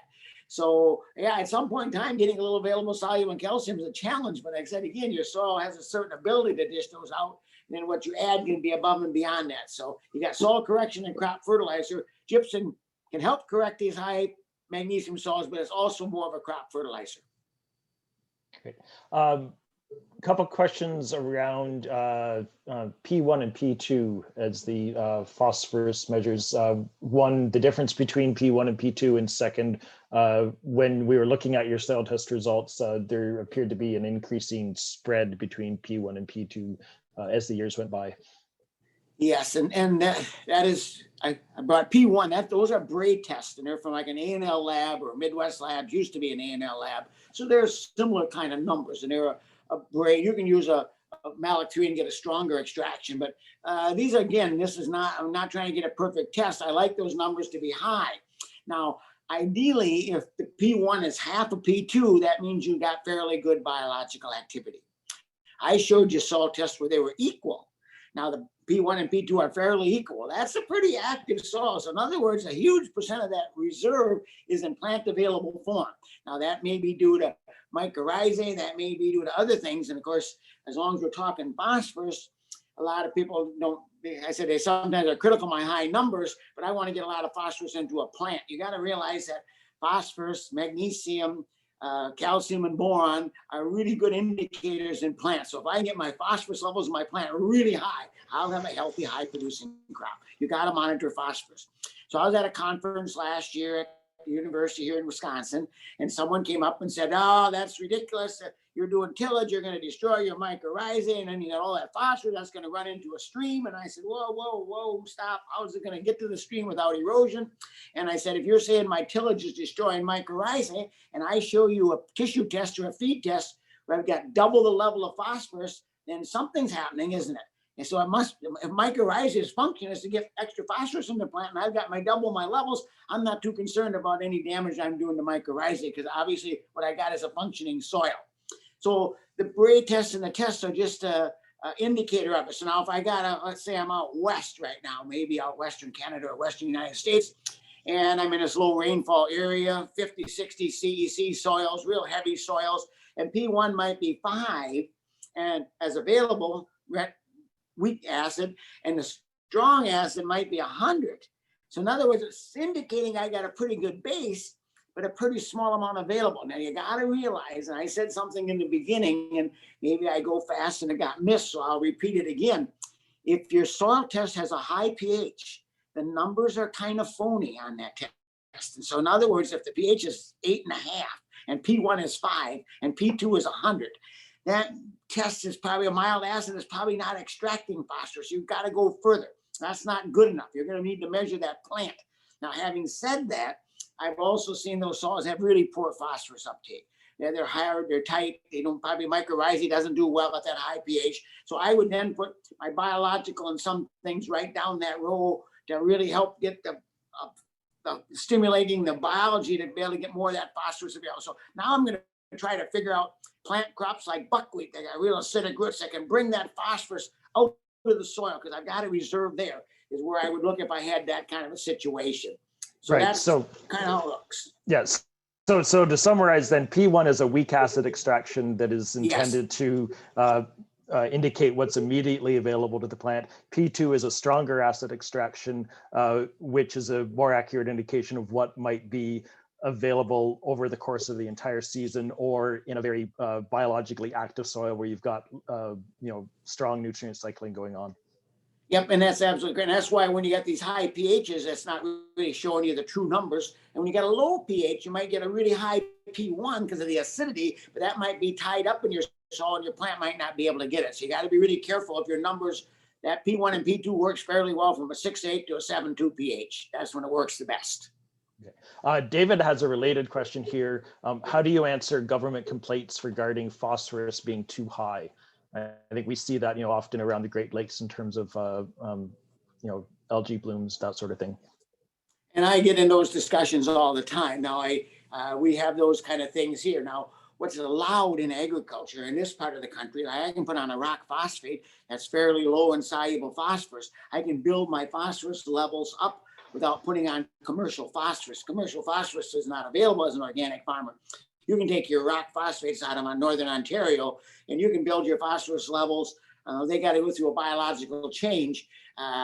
So here in this country, of course, we got manure regulations and all those things, but people aren't usually, I'm not, of course, we're not into many government programs. We don't farm that way on our farm. But I guess if that was the case out here, I can still get my phosphorus level fairly high without violating the government programs. And I tell the people, I want to measure the streams. I want to measure erosion off my farm. I'd rather say, as long as it's staying on my farm and I can move those things up in a sensible way.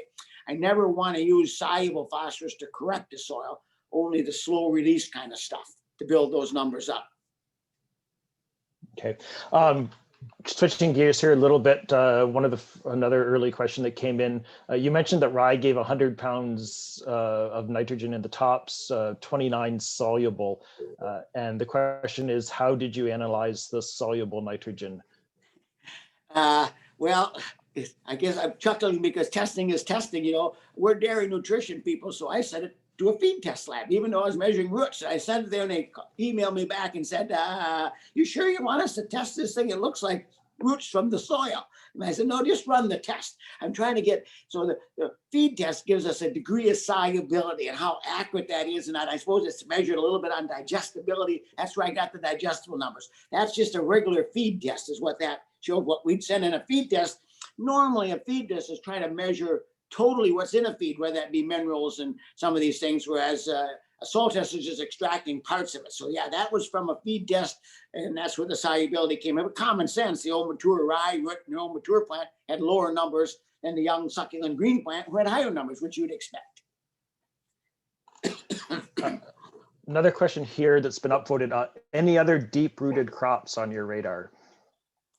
That isn't because of our farming system. My point is this.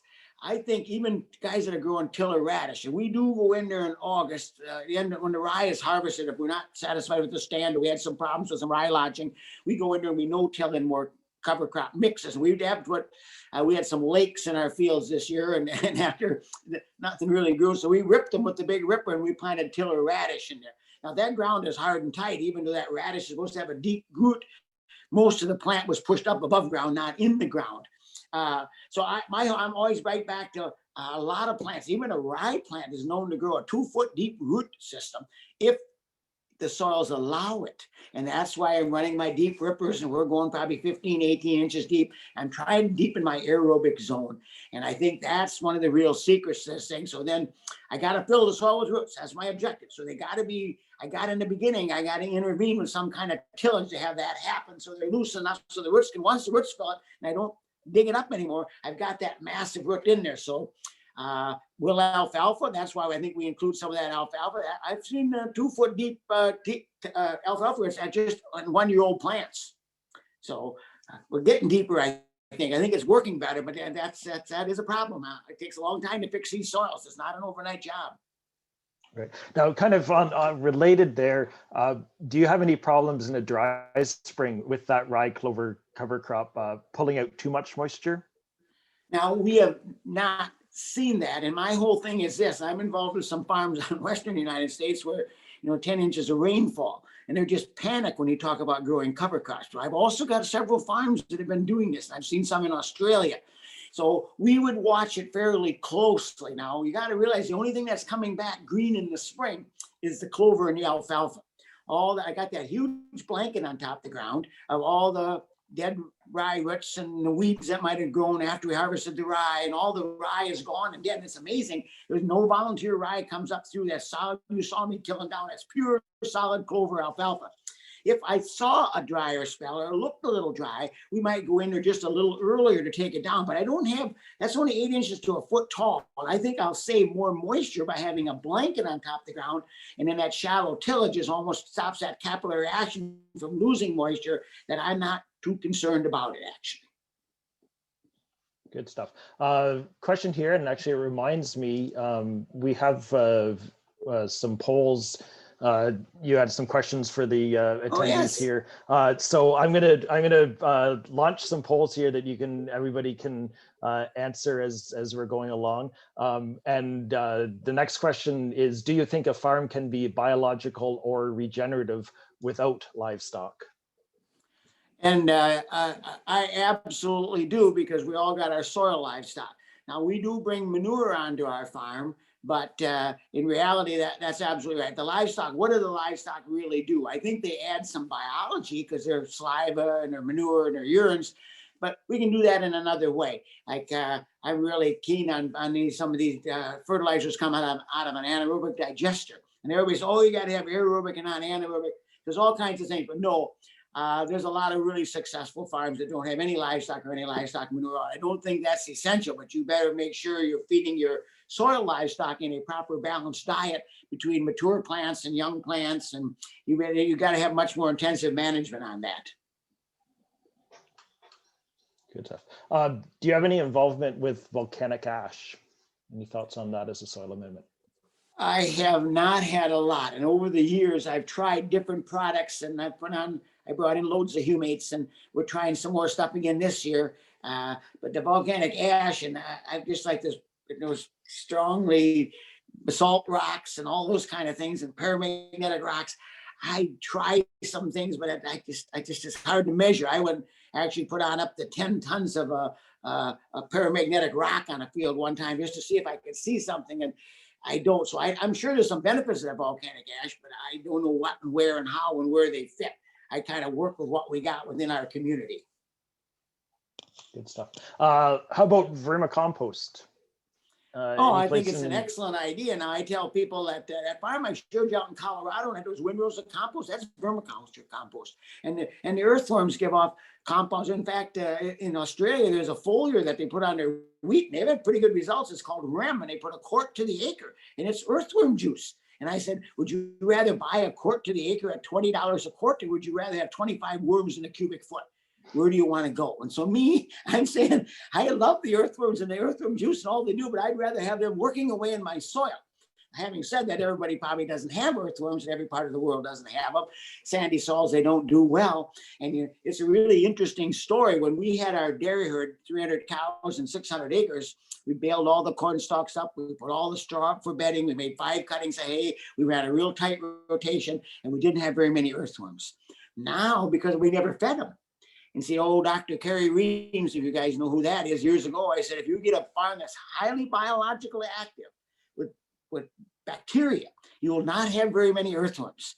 And by golly, I think that was spot on. Well, now that the rye straw is out there, and the rye straw is all staying, and the corn stalks all stay, oh my gosh, you saw the earthworm population. There's 25 for sure in every cubic foot, but now we're creating a home for them and feeding them. And I certainly don't need to buy earthworm juice at the level we're at today, but maybe to get there, I like permaculture composting. I think it's got a lot of extra benefits, right? Cool. Fertility program ideas for permanent pastures. Yeah, now if I have a permanent pasture, I think first of all, if you're not willing to rotate and move the cattle and manage the growth of the pastures, it's probably a waste of time. And then we are, the way we fertilize, because we don't use nitrogen, we're pretty much a legume dominated farm. And now I would still go after my fertility. Now some of that land is pretty marginal and maybe not that productive. Try to get your calcium levels out there to create that ideal world. And I think for a lot of pastures now in this part of the world, and I think that's true in your part of the world, I've been there many a times, with the amount of moisture we get, unless I got a 20-year-old sod, we see damage. I'm a guy that wants to aerate. You saw that yeoman plow going through one of our pastures. I'm an aeration guy. And now with our big heavy equipment on hay, I work at farms out here that we actually are aerating, trying to aerate into hay fields the same as we would a pasture. Is that necessary? I think if it's all working well, I think we got to be careful about this. See, if everything's working well, is it necessary to aerate? Probably not. But I've been to a lot of farms that are not working well, more than that are working well. And so aeration, getting on the right kind of minerals, maybe a little foliar out there, depends on what kind of soil and what kind of productivity I want to get out of that pastures. But there's certainly a lot more potential in permanent pastures and trying to get the species out there I want by proper management and fertility. Okay. Thoughts on buckwheat as a cover crop for increasing phosphorus? Yeah, and you noticed on our farm, I talked only rye and then frost seeding clover and alfalfa in the springtime. We do about 15 pounds an acre and we spread it out. I said a fertilizer bug, it's really a side-by-side four-wheeler with a seeder on back, and you can do 200 acres before lunch. Well, in our system, time we get the corn harvested in the fall, we're down to one option, rye. Now, if I had another crop that I could use, I could say, well, after we harvest the rye, we could till that ground. Our experience has been, after the rye is harvested in July, it's really hard to get a cover crop established. But that'd be a perfect time to put buckwheat in. I like what buckwheat does. I don't know how to fit it into my rotation. I'd like more plants in our rotation, but what fits? Not very much the way we're doing it. But I guess alfalfa, clovers, ryegrass, corn, weeds, we've got enough diversity out there. Not that some of those plants, no plant is a miracle, but what fits your system and your rotation? See, that's why if I was gardening, it could have half into garden and half a building. Oh, starting out in the spring with oats and peas, turning that down middle of July, lightly working in, planting some buckwheat, and then putting some more minerals and things out there. Absolutely, you could really make some soil changes fast. Cool. All right, we've got a few more cover crop related questions here, so we'll cover them off, and then we've got some people that want to talk more intensive vegetable production. So let's talk about tillage radish. Does tillage radish contribute any specific nutrients aside from opening the soil? Does it disrupt mycorrhizal networking growth on crop plant roots? Yes, and that's a good question, and there's been a lot of work done on that. And I think that out in Connecticut, or that professor out there, Ray Wiles or whatever, is I think what tiller radish or daikon radish really does is that, because it's got that big hole in the ground, what we all like, but it also puts the exudates in the soil. It's really high in nutrients surrounding that little root out here. Does it help the mycorrhizae? Does it interfere with the mycorrhizae? I say there's a big, unless I'm solid, guys find better weed control and they find better nutrient exchange and they find higher levels of nitrogen. I haven't really seen any of the negatives from a practical standpoint. Maybe from a scientific standpoint, there may be some inhibitory factors on mycorrhizae, but there's all kinds of other nutrients in getting my minerals in that carbon biological cycle. And I think the exudates coming out the tiller radish is one of the real benefits, and it does put a lot of high fertility back to the ground. Fava beans. Have you had any experience with fava beans as a cover crop? I've had in other parts of the world, and again, I've not done it here, and there's people talking about it. I don't know where to fit it and how to put it in the rotation. I saw some really good results in orchards and vineyards over in other foreign countries with fava beans. That was their main kind of cover crop between the rows of their vineyards and their grapes. And so I think it can do some wonderful things. I think the message really should be loud and clear, is the fact that each plant brings up different minerals by the acidity and the type of roots and by the type of biology it wants to take care of. So if it needs extra minerals, it'll feed a certain biology that'll help them out. But the minerals got to be in the soil in the first place. So whatever that diversity may be, is there a fava bean, is there a one wonderful kind of a thing? And that's where that cocktail mix comes in. I think that's hard to ignore. The more diversity of plants, the more diversity of soil life, the healthier and the better your soils will probably perform, and the more minerals you'll have available for the crop you're trying to grow. You think fava beans would work after a winter wheat or a rye harvest? Yeah, I think they could. I think you get them in then. I probably would. So if I'm doing that, if I'm specifically looking for that, maybe to grow extra nitrogen, that's why what I include a mixture of different plants. See, if we did it like then, we used to take oats and peas planted that first week in August because they grow late after it freezes. See, oats is the other miracle cover crop. if I didn't have the system we had, and I'm working with some farms out here, I'm going to be out in Nebraska next week, and the ones that got down under 100 bushel of corn, and we're going to start this spring by planting 5 bushel of oats. All right, first thing this spring, and delay the corn planting and shorten the decay length on this corn, and to get that cover crop in there. So what fits the weather, what fits the farm, and so that was why that cocktail mix I could put together if I got time. And that's why I said we only need one more crop in the United States here in the Midwest. We got corn, beans. If I just had a third crop, which could be harvested early, we'd have a lot more opportunities. We've not had much success trying to get a cover crop planted after rye. The rye is so aggressive and there's so much root mass there, and that allelopathic effect, whatever it has, that stops things from growing. We end up with poor stands after rye. That's why we frost seed in the spring. How about sorghum Sudan grass? Any experience with that? Yeah, and I had a lot of experience because we had a dairy farm here, and I guess where I tried to use it on our farm, but it's such a wonderful smother crop. Quackgrass, thistles, if you let that stuff get huge and massive, it pretty well chokes out so many things if you get it thick enough out in there. And that's where, so I like it from that standpoint. Of course, it grows a lot of biomass if you want to really put more stuff back in the soil. Now, it depends on the stage you would do that. For us, see, we would clip it when I got waist high, and then I'd let it get up one more time and work it in. So I don't want so many complex carbons always. I don't want all fungal food. I want to have a better balance. Okay, let's talk a little bit about vegetables now. Question here, in a closed loop greenhouse environment, filtered air and LED lights, which uses hopefully near zero pesticides, would composting all the soil and plant matter from all of the cross section of vegetables bring you to a close margin without having to add nutrients to the soil? Yes, and I think the question there becomes, are we importing or exporting? In other words, if we're selling off a lot of green vegetables that carry minerals, like a good example for a lot of the conventional farms that I'm, of course, is selling off hay.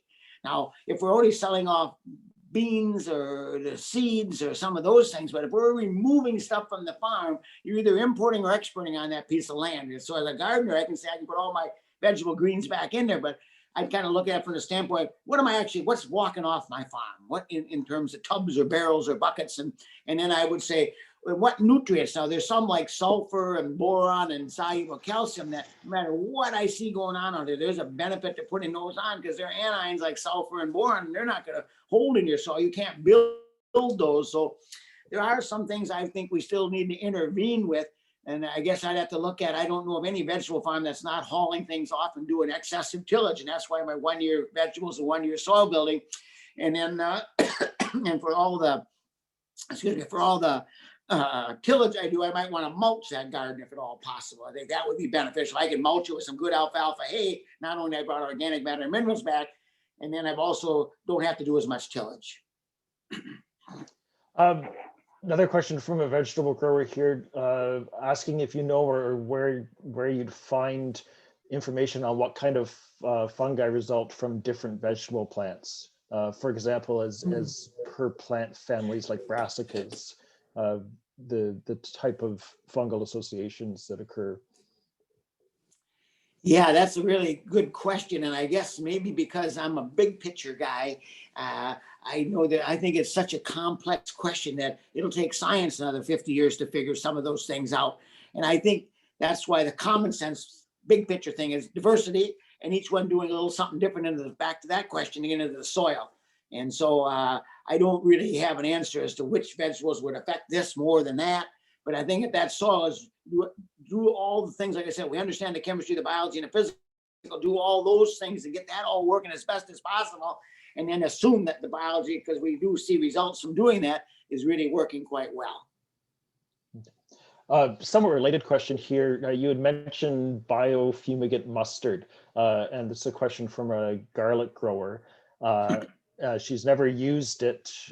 She hasn't had any nematode problems yet, but she's concerned that a biofumigant mustard would kill all nematodes, not just the bad ones. And would mycorrhizal fungi selectively call just the parasitic nematodes? So balancing the soil might be a better way of managing nematode pressure? Yes, and then just like the case out there, because they're growing potatoes and they're on an every other year cycle. You got to realize most people grow potatoes every 4 years apart. So we got some carryovers, and just like we got nematodes on soybeans and things. So the biofumigant is needed in out of balance situations that, again, it's almost like adding a bacteria or biology or soil. You're doing it because whatever you're doing right now is not providing them. And so yeah, I'm not really keen on it because right, I think there's truth to the fact that a biofumigant, that sulfur to nitrogen ratio, that's pretty stinky kind of stuff that's going to pretty well fumigate a lot of things you might not want to fumigate, but it's probably a better method than using some synthetic chemical. But I'd have to ask the question, why are you doing it? What's your situation? And you say, well, I make a living on potatoes and I only got so many acres, I want to grow a crop every year. Then you maybe have to consider some of those things. But yeah, I'm sure there's positive negatives to everything out here, and I'm sure that has some negative. I tell people I'm never going to plant mustard. As a kid, I had to hand pull it from all the fields, and I'm certainly not going to put it back on my farm. We don't have any now, and I don't want any. That's a good point. Just a reminder, I'm going to close the polling down here in a minute. So if you haven't participated in the polling yet and want to, please do that right away. And then we'll answer one or two more questions and then share the polling results with everybody. All right. Okay. Circling back, the question here, we were talking about the soluble N in your feed tests. And anything, I guess the question here is asking for clarity on what exactly you ask for and what lab you use to assess that soluble N. So we use Dairyland Lab here in Wisconsin. There's also Rockwell Lab in Wisconsin, but there's a lot of feed test labs. What I like to do, and it's about a $45 test because I was doing my own, what we do for our feed. I'd rather test more elaborately and less often, I suppose, but on our feeds out here, every year we kind of monitor, that's our benchmark of how well we're doing in the fields. But yeah, I think you're asking for a complete mineral test with wet chemistry, and I think you're asking for digestibility, that study on digestibility. Because then I got an idea how digestible it is, and that relative feed value or relative forage quality goes a long way to get the kind of stuff put back, the green manure crop to put back in the soil that would give me a chance to grow really good high producing wheat or corn crop that needs a lot of N. I'd want that relative feed value to be at least 150 to 175. And that's what it takes to get a cow to give a lot of milk. And so those are some numbers I'd look at. And because I think the feed test, there's been more work done on feed tests than there certainly have been done on soil tests. And so it is a nice pool of knowledge to tap into. So what have I got in the plant? And what is it? How soluble is it? So I think you can learn a lot about your soils by looking at that. Any more comments on how that feed test ties into a soil test result? I think what it is the soil. Everything gives us clues, and that's why I said I get annoyed, and I hear some people talking about, oh, a soil test really doesn't predict crops. Well, it's not really supposed to. It's supposed to predict minerals, and then because there's biology and physical involved, and so that was why all these things. So a soil test to me gives me clues of where my mineral levels are at, and it's just a mineral extraction. As I tried to point out, there's still a lot more minerals in the cover crop I got growing or in the residues. So taking your soil test at a similar time of the year, let's say in the fall when a lot of the residues are decayed down, might be an advantage. For us to take them in the spring when I got all that beautiful knee-high cover crop and all those residues, I'm only seeing a part of the picture. As long as you understand what you're measuring and what you're not. I tell people that the soil test is kind of your project. The feed test or tissue test is your report card. You did your project. How well did you do at getting these minerals into the plant? And what becomes your limiting factor? Yeah, I'm looking for a certain sufficiency level of those minerals and a certain kinds of things on those tests. I go to any farm, any one of you, and you show me a tissue test of your plant, and you show me a plant that, I don't care, it could be whatever. I don't care. It could be a mango tree, which I got involved with in Australia. I don't know anything about mangoes, but I said, here was an average level of calcium, an average level of phosphorus, an average level of boron and magnesium, and then that farm had much higher levels than average. So now I can guarantee you how that farm is farming. It's working pretty well, and biology is doing really well by just monitoring the uptake of those minerals, because I have to have bacteria to do it, I have to have population to do it, and I have to have some activity going on to have those 4 minerals show up. How about sap testing? Any experience with that? Yes, I have had experience with now sap testing, and of course the potato guys that were taking petiole tests all the time, which is the same thing as taking a little sap test.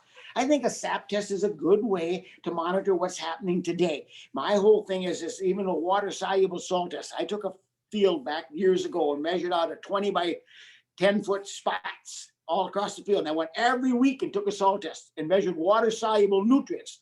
And it's a roller coaster. They're everywhere, before rain, after rain.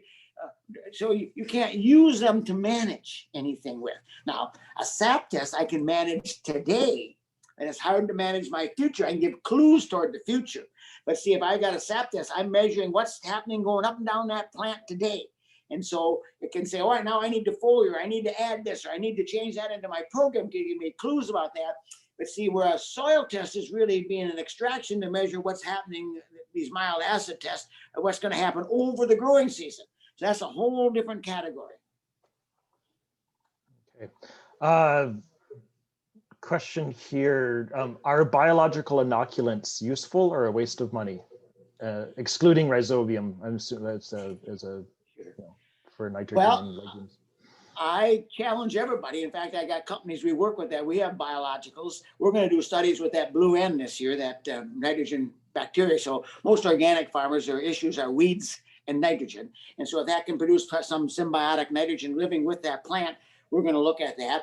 I have been, I work at a lot of farms that do see some pretty good response, taking molasses and a generic biological coming out of vegetable compost and then some other companies' biologicals added to it, and we have seen response. First, they're planting early, the soils are cool and wet, and they seem to get better root stimulation and all that. Now, that same company refuses to bring their product to our farm because I say, man, first, I don't plant early. I got all that beautiful cover crop taken down. If you're going to add 10 pounds of sugar, and if you looked at my feed test, I didn't cover that really enough. We're putting down 250 pounds of sugar.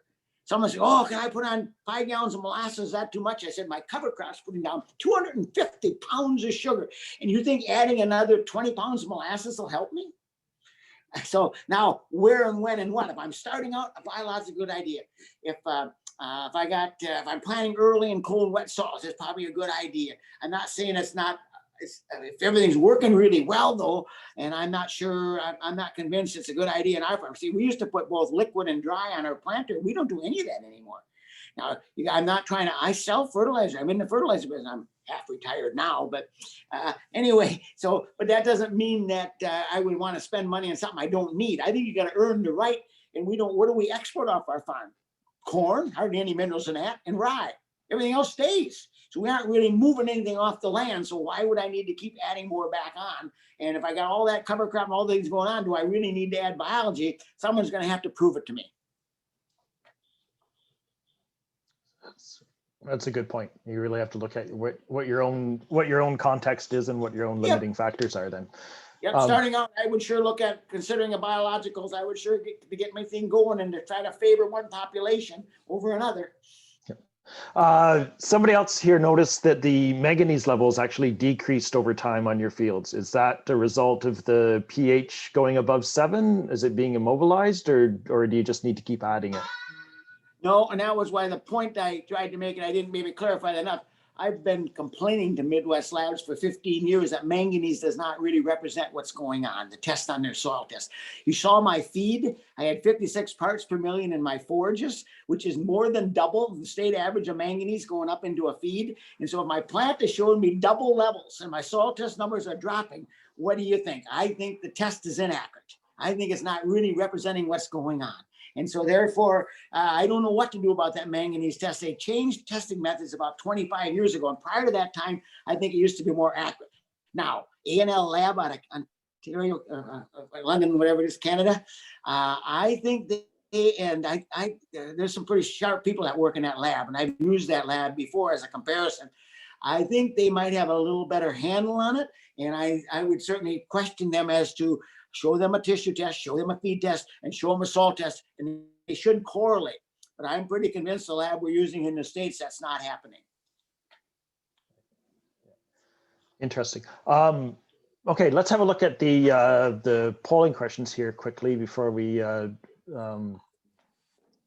address the last few questions here. So I asked if livestock is part of the farm. Looks like about half of the people here do not have livestock on their farm. And then it's kind of evenly divided between those with grazing livestock, non-grazing livestock, and both grazing and non-grazing livestock. When we asked about cover crops, we've got 45% who make them a regular part of the rotation and 44% who feel that they could be adding more cover crops to the rotation. That's good, yeah. And then what do we look at next? Soil testing.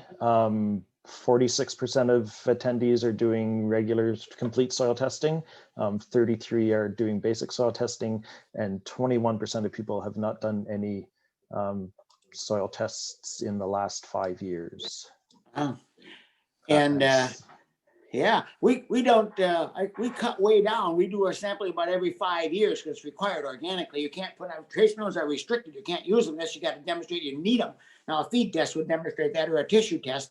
But see, soil testing, I don't want to do every year, every acre, and grid sampling. I'm working with a 30,000 acre farm. If you're going to grid sample 2 acre grids, and someone else is going to read those soil tests besides me, they're 50 acre grids, there's still 600 soil samples on 30,000 acres. So I think the real accurate method, I mentioned it just a little bit, is this Verus machine, which is really measuring soil type.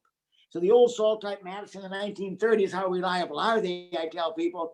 So a Verus machine, they're running that electrical conductivity through the soil and giving me a map that would indicate soil types, and I could sample based on that. And the second thing, with all the technology we got today, those yield monitors on those harvesting machines are a piece of gold. I can now, why don't I sample based on soil type and yield? I can have a 50 acres in one field. If it's all yielding the same and the whole soil type is the same, I don't need to have a grid, because sometimes I might have 4 soil samples in one grid. I think we can move beyond that and get more accurate by using the soil, real soil differences, if you want to call them. I think the Verus machine is bringing out some of those today. And then I also think having a yield map, the way every farm farms today, that yield map is a pretty good indicator of what's going on. Good stuff.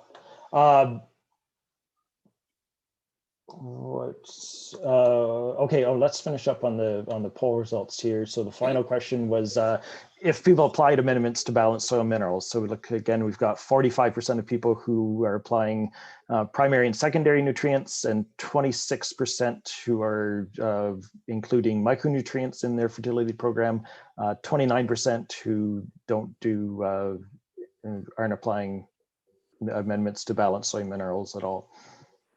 So my thing is that it's really simple. And like I keep saying, just like if you plow or don't plow, I don't really care. If you got healthy mineralized soils and they're performing really well and the crop is really healthy and doing well and your soil's not eroding, I don't care what you're doing out there. And it's the same thing here. If you're having issues with your plants, and this farm I'm working with in Nebraska, by the way, he's within 10 miles of another one, and he's got all kinds of leafhoppers and aphids in his alfalfa, and they're spraying pygamic, they're organic, after each cutting of hay at $25 a dose. And I said, and you realize this problem is solvable by plant nutrition? So if you're having issues with disease or insects, you've got to dig deeper and look at trace minerals and some of those things that are associated with it. And if you're running low on nutrient density, and if your plant is not bringing up, the Brix readings aren't high enough on your plant, phosphorus helps move sugars. You got to have boron to help translocate sugars. You got to start looking deeper into the mineral world if you're having problems. Now, if you say everything's working just perfect, again, you're probably bringing on compost or doing something, or someone did something in the past that really helped you out and you get to enjoy it for a while. And as long as you're not exporting it off your farm, you probably are doing fairly well. I guess I've heard you say before, if you want to keep getting the results you've been getting, well, then keep doing what you've been doing. Absolutely right. And you got to recognize there are solutions to these problems besides running to the drug cabinet, just as there are for humans. Josh was wondering how many cuts of hay you're doing in a year, and if it's 4 or 5, how your soil is able to bounce back from that. So let's say, Yes. Well, we used to do 5 was our goal, but every year we didn't get it done. And we used to make our hay, where we had 300 cows and 600 acres. We made our hay before we planted our corn because of getting the work done. Well, now we're 100% forages. You can't feed the same forages to a cow if you can't dilute that out with corn solids or grain. So I can't have a 24% protein forage that's high in digestibility. I'll kill my cows. So now we're down to, I make cocktail mixes that we plant out here for the cows. Plus we're down to 3 to 4 cuttings of hay because I got to get it a little bit more mature. I got to balance that maturity out. My cocktail mixes might take forage oats, peas. I've got 10 different types of grasses and legumes and clovers and brassicas in there trying to make a TMR feed out of the field. So our farming system has changed, and so how we manage it. But if I'm a regular organic dairy farmer, it's pretty simple for me. I am going to probably make as high a quality forage as I can out in that field. And it might take, I might do 4 or 5 cuttings. Now, here's the thing. You say, well, how long can it last and how do I bounce? You got 2 choices. I used to own one, an aeration tool. And make sure you got grasses mixed with your alfalfa. You're not growing pure stands of alfalfa. That's hard on the soil. It's hard on insects, but tighten your rotation. By the 3rd year, your alfalfa is dropping 25 to 30% in yield. So we only put, right now, we're down to 1 year forage and right back into crop production, right into corn. So we run a really tight rotation. A seeding year and 1 year more is the most we do on any field, unless it's really steep. We might let it go for the 2nd year of forages. So I think that tight rotation, because alfalfa cutting 5 cuttings of hay a year is really tough on the land. All that heavy equipment is raining out here. We're in the Midwest. You either better try to fix that mess or get back at it as soon as you can. Good stuff. Do you recommend looking at Molly on a tissue or soil test? I don't know how to answer that one because of the fact that I don't, and I probably should. It's not something that we've ever been able to see as an issue or so. Molly, and there's some of these things are certainly needed. Years ago, I was doing a lot of testing on it, and we figured out that rock phosphate I was getting out of Idaho was a pretty good source of Molly, and so then I don't know, I just got sidetracked from it. I think someone can take that to another level that I probably don't for the crops we're growing, and I'm not. If I was having issues, I guess I had to turn over more stones and dig deeper. I would probably take a look at some of those kind of things that are. How about selenium? See, us guys that use dairy manure, we get selenium. Selenium is quite beneficial for plants. And I know we're in a selenium low area, so where do you start and stop? And that's why you use natural mine minerals, like taking some kelp, even taking some fish, taking some things that come out of a natural mine. There's some pretty unique substances that we found in this country that got some of these rare, unusual minerals in them that I think are beneficial. And so I'm not selecting it out, but then there's 70 plus minerals out here. Where do I start and stop? Gotcha. Kelvin asked a question that just fairly common here in Ontario. We're dealing with high pH, high calcium soils in a lot of areas. So when pH is in that 7.4 to 7.9 range, is that a concern in a field crop rotation? Yeah, it certainly can be. Now, here's the thing. I think biology offsets chemistry any given day. So in other words, if that ground is really a lot of food for biology, a lot of earthworms, a lot of biology in there, the earthworms in the biology would like to have that about 7 or 7.2 pHs. So I think a 6.5 pH is really designed for chemistry farming and ignoring the biology, whereas the biology can function closer to 7. When I was going to get up to 7.9 or 7.8, and I work with a bunch of those soils, we do have issues, particularly with phosphorus, because like I said, mycorrhiza gets damaged. I got to somehow figure out how to supply some of those minerals, because whether that's why putting rock phosphate into compost and then putting the compost on the land, if I wanted to raise phosphorus in some of those areas, if I got a high pH, you're going to have to change some of your practices, is what I'm getting at. And adding your minerals to a compost pile or getting them into a plant, like putting out some minerals and putting buckwheat, it's got a very acidic root, or oats, and getting those in a carbon biological cycle is how you live with these high pH soils. Good stuff. Why alfalfa over clover? Why alfalfa over clover? Actually, for the dairy herd, you can overdo clover, but right now our mix in the springtime that we bulk spread with the 4-wheeler and spin it on is 4 different varieties of types of clovers, from crimson clover to red clover to white clover to whatever, forgot the other one, balsamic clover, whatever. So I have 4 clovers and then an alfalfa. And the alfalfa is about that's a little harder to establish. The clover's kind of established, but there's a nice stand of alfalfa. I'm after the alfalfa for its deep-rooted kind of thing. So I really like what clover can do, and I could make this whole thing work on just clover. I'm trying to, I guess I'm doing that diversity because each plant does things a little bit different, whether that's essential or not.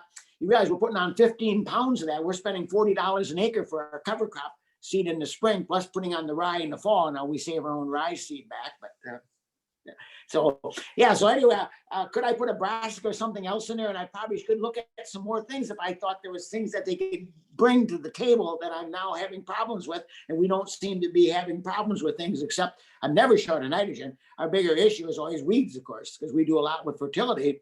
And that's why we got to be careful. The rye gets so big and tall and falls and lodges and kills up my cover crop. We'd be unhappy.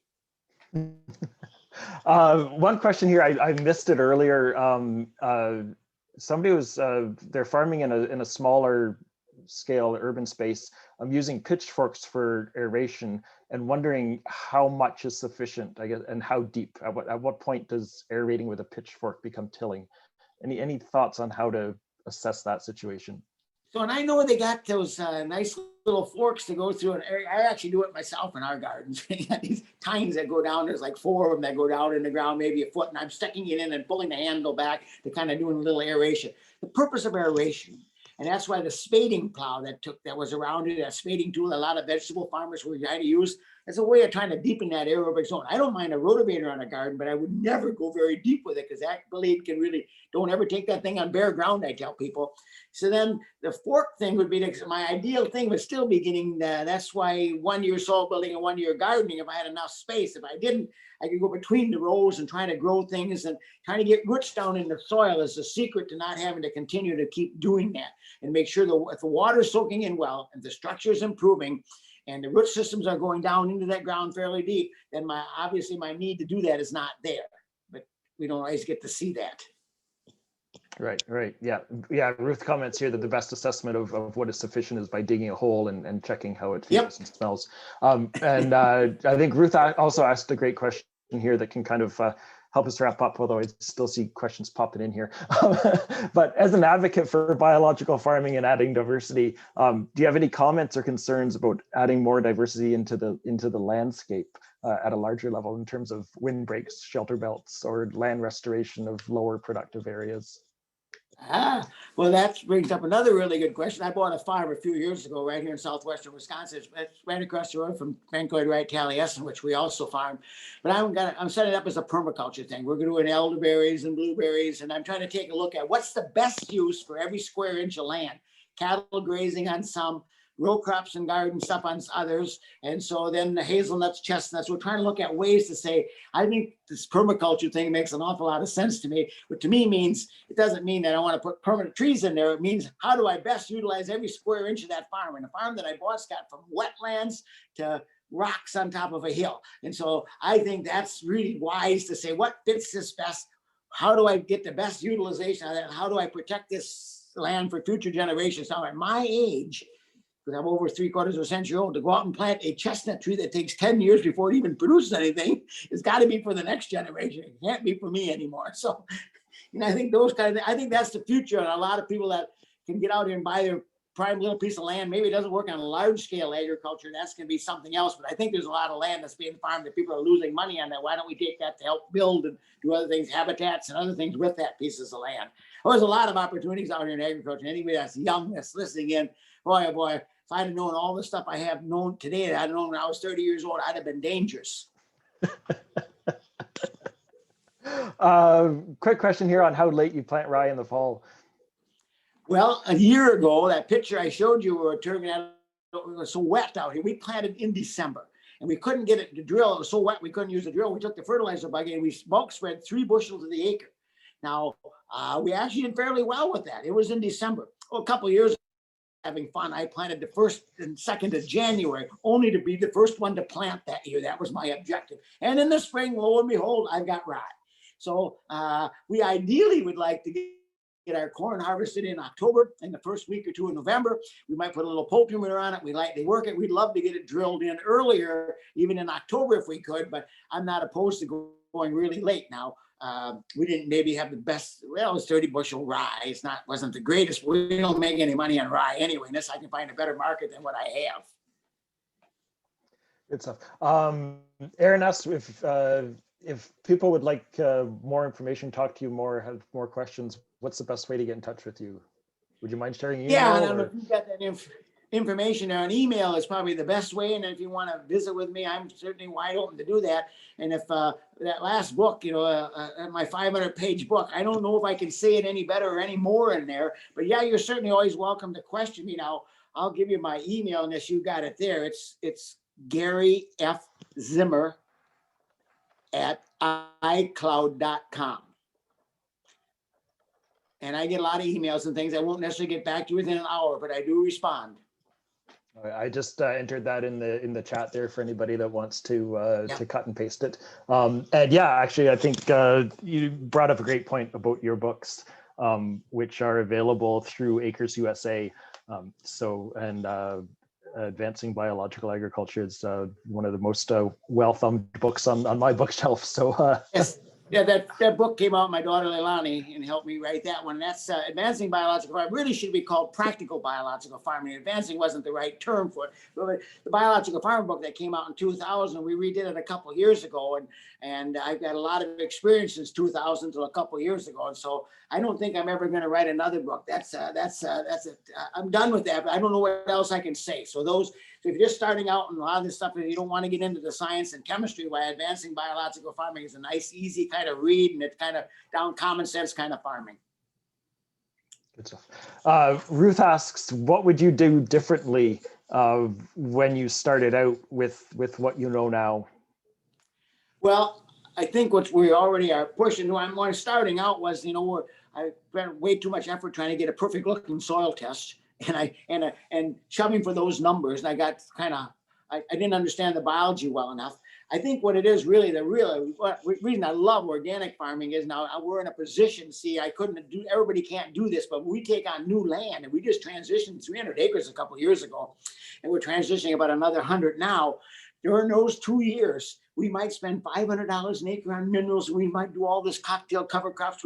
We put everything back in the soil. We tried this massive 2-year exchange, which is what it takes of growing seasons before I can be organic, and we fix soils. If I'd have known what I know today, we'd have started that 20 years ago. I wouldn't have had to drag out that process long, but we probably didn't have the money to do it at the level we do now. We wouldn't have had the $500 an acre, and we wouldn't have had the knowledge and the tillage tools and all the equipment to spend 2 years building soils before we farm. Good stuff. All right, we're almost 3:15 now, so we're a little bit over time, but this has been a fantastic discussion, and thanks so much for joining us today, Gary, and thank you everybody for attending. Thanks for all the great questions and discussion that we've had over the last hour here. It's been really energizing. I think we're all probably eager to see the snow melt and get back out into the field. So this whole pandemic thing, everyone's, I'd sure love to get back up to your conference again. Some days I meet you people in the hallway. We got 3 days of having discussions and things. That's the kind of shows I like. Yeah, well, we'll keep our fingers crossed. All right, take care. All right. Thanks, everybody. Yep.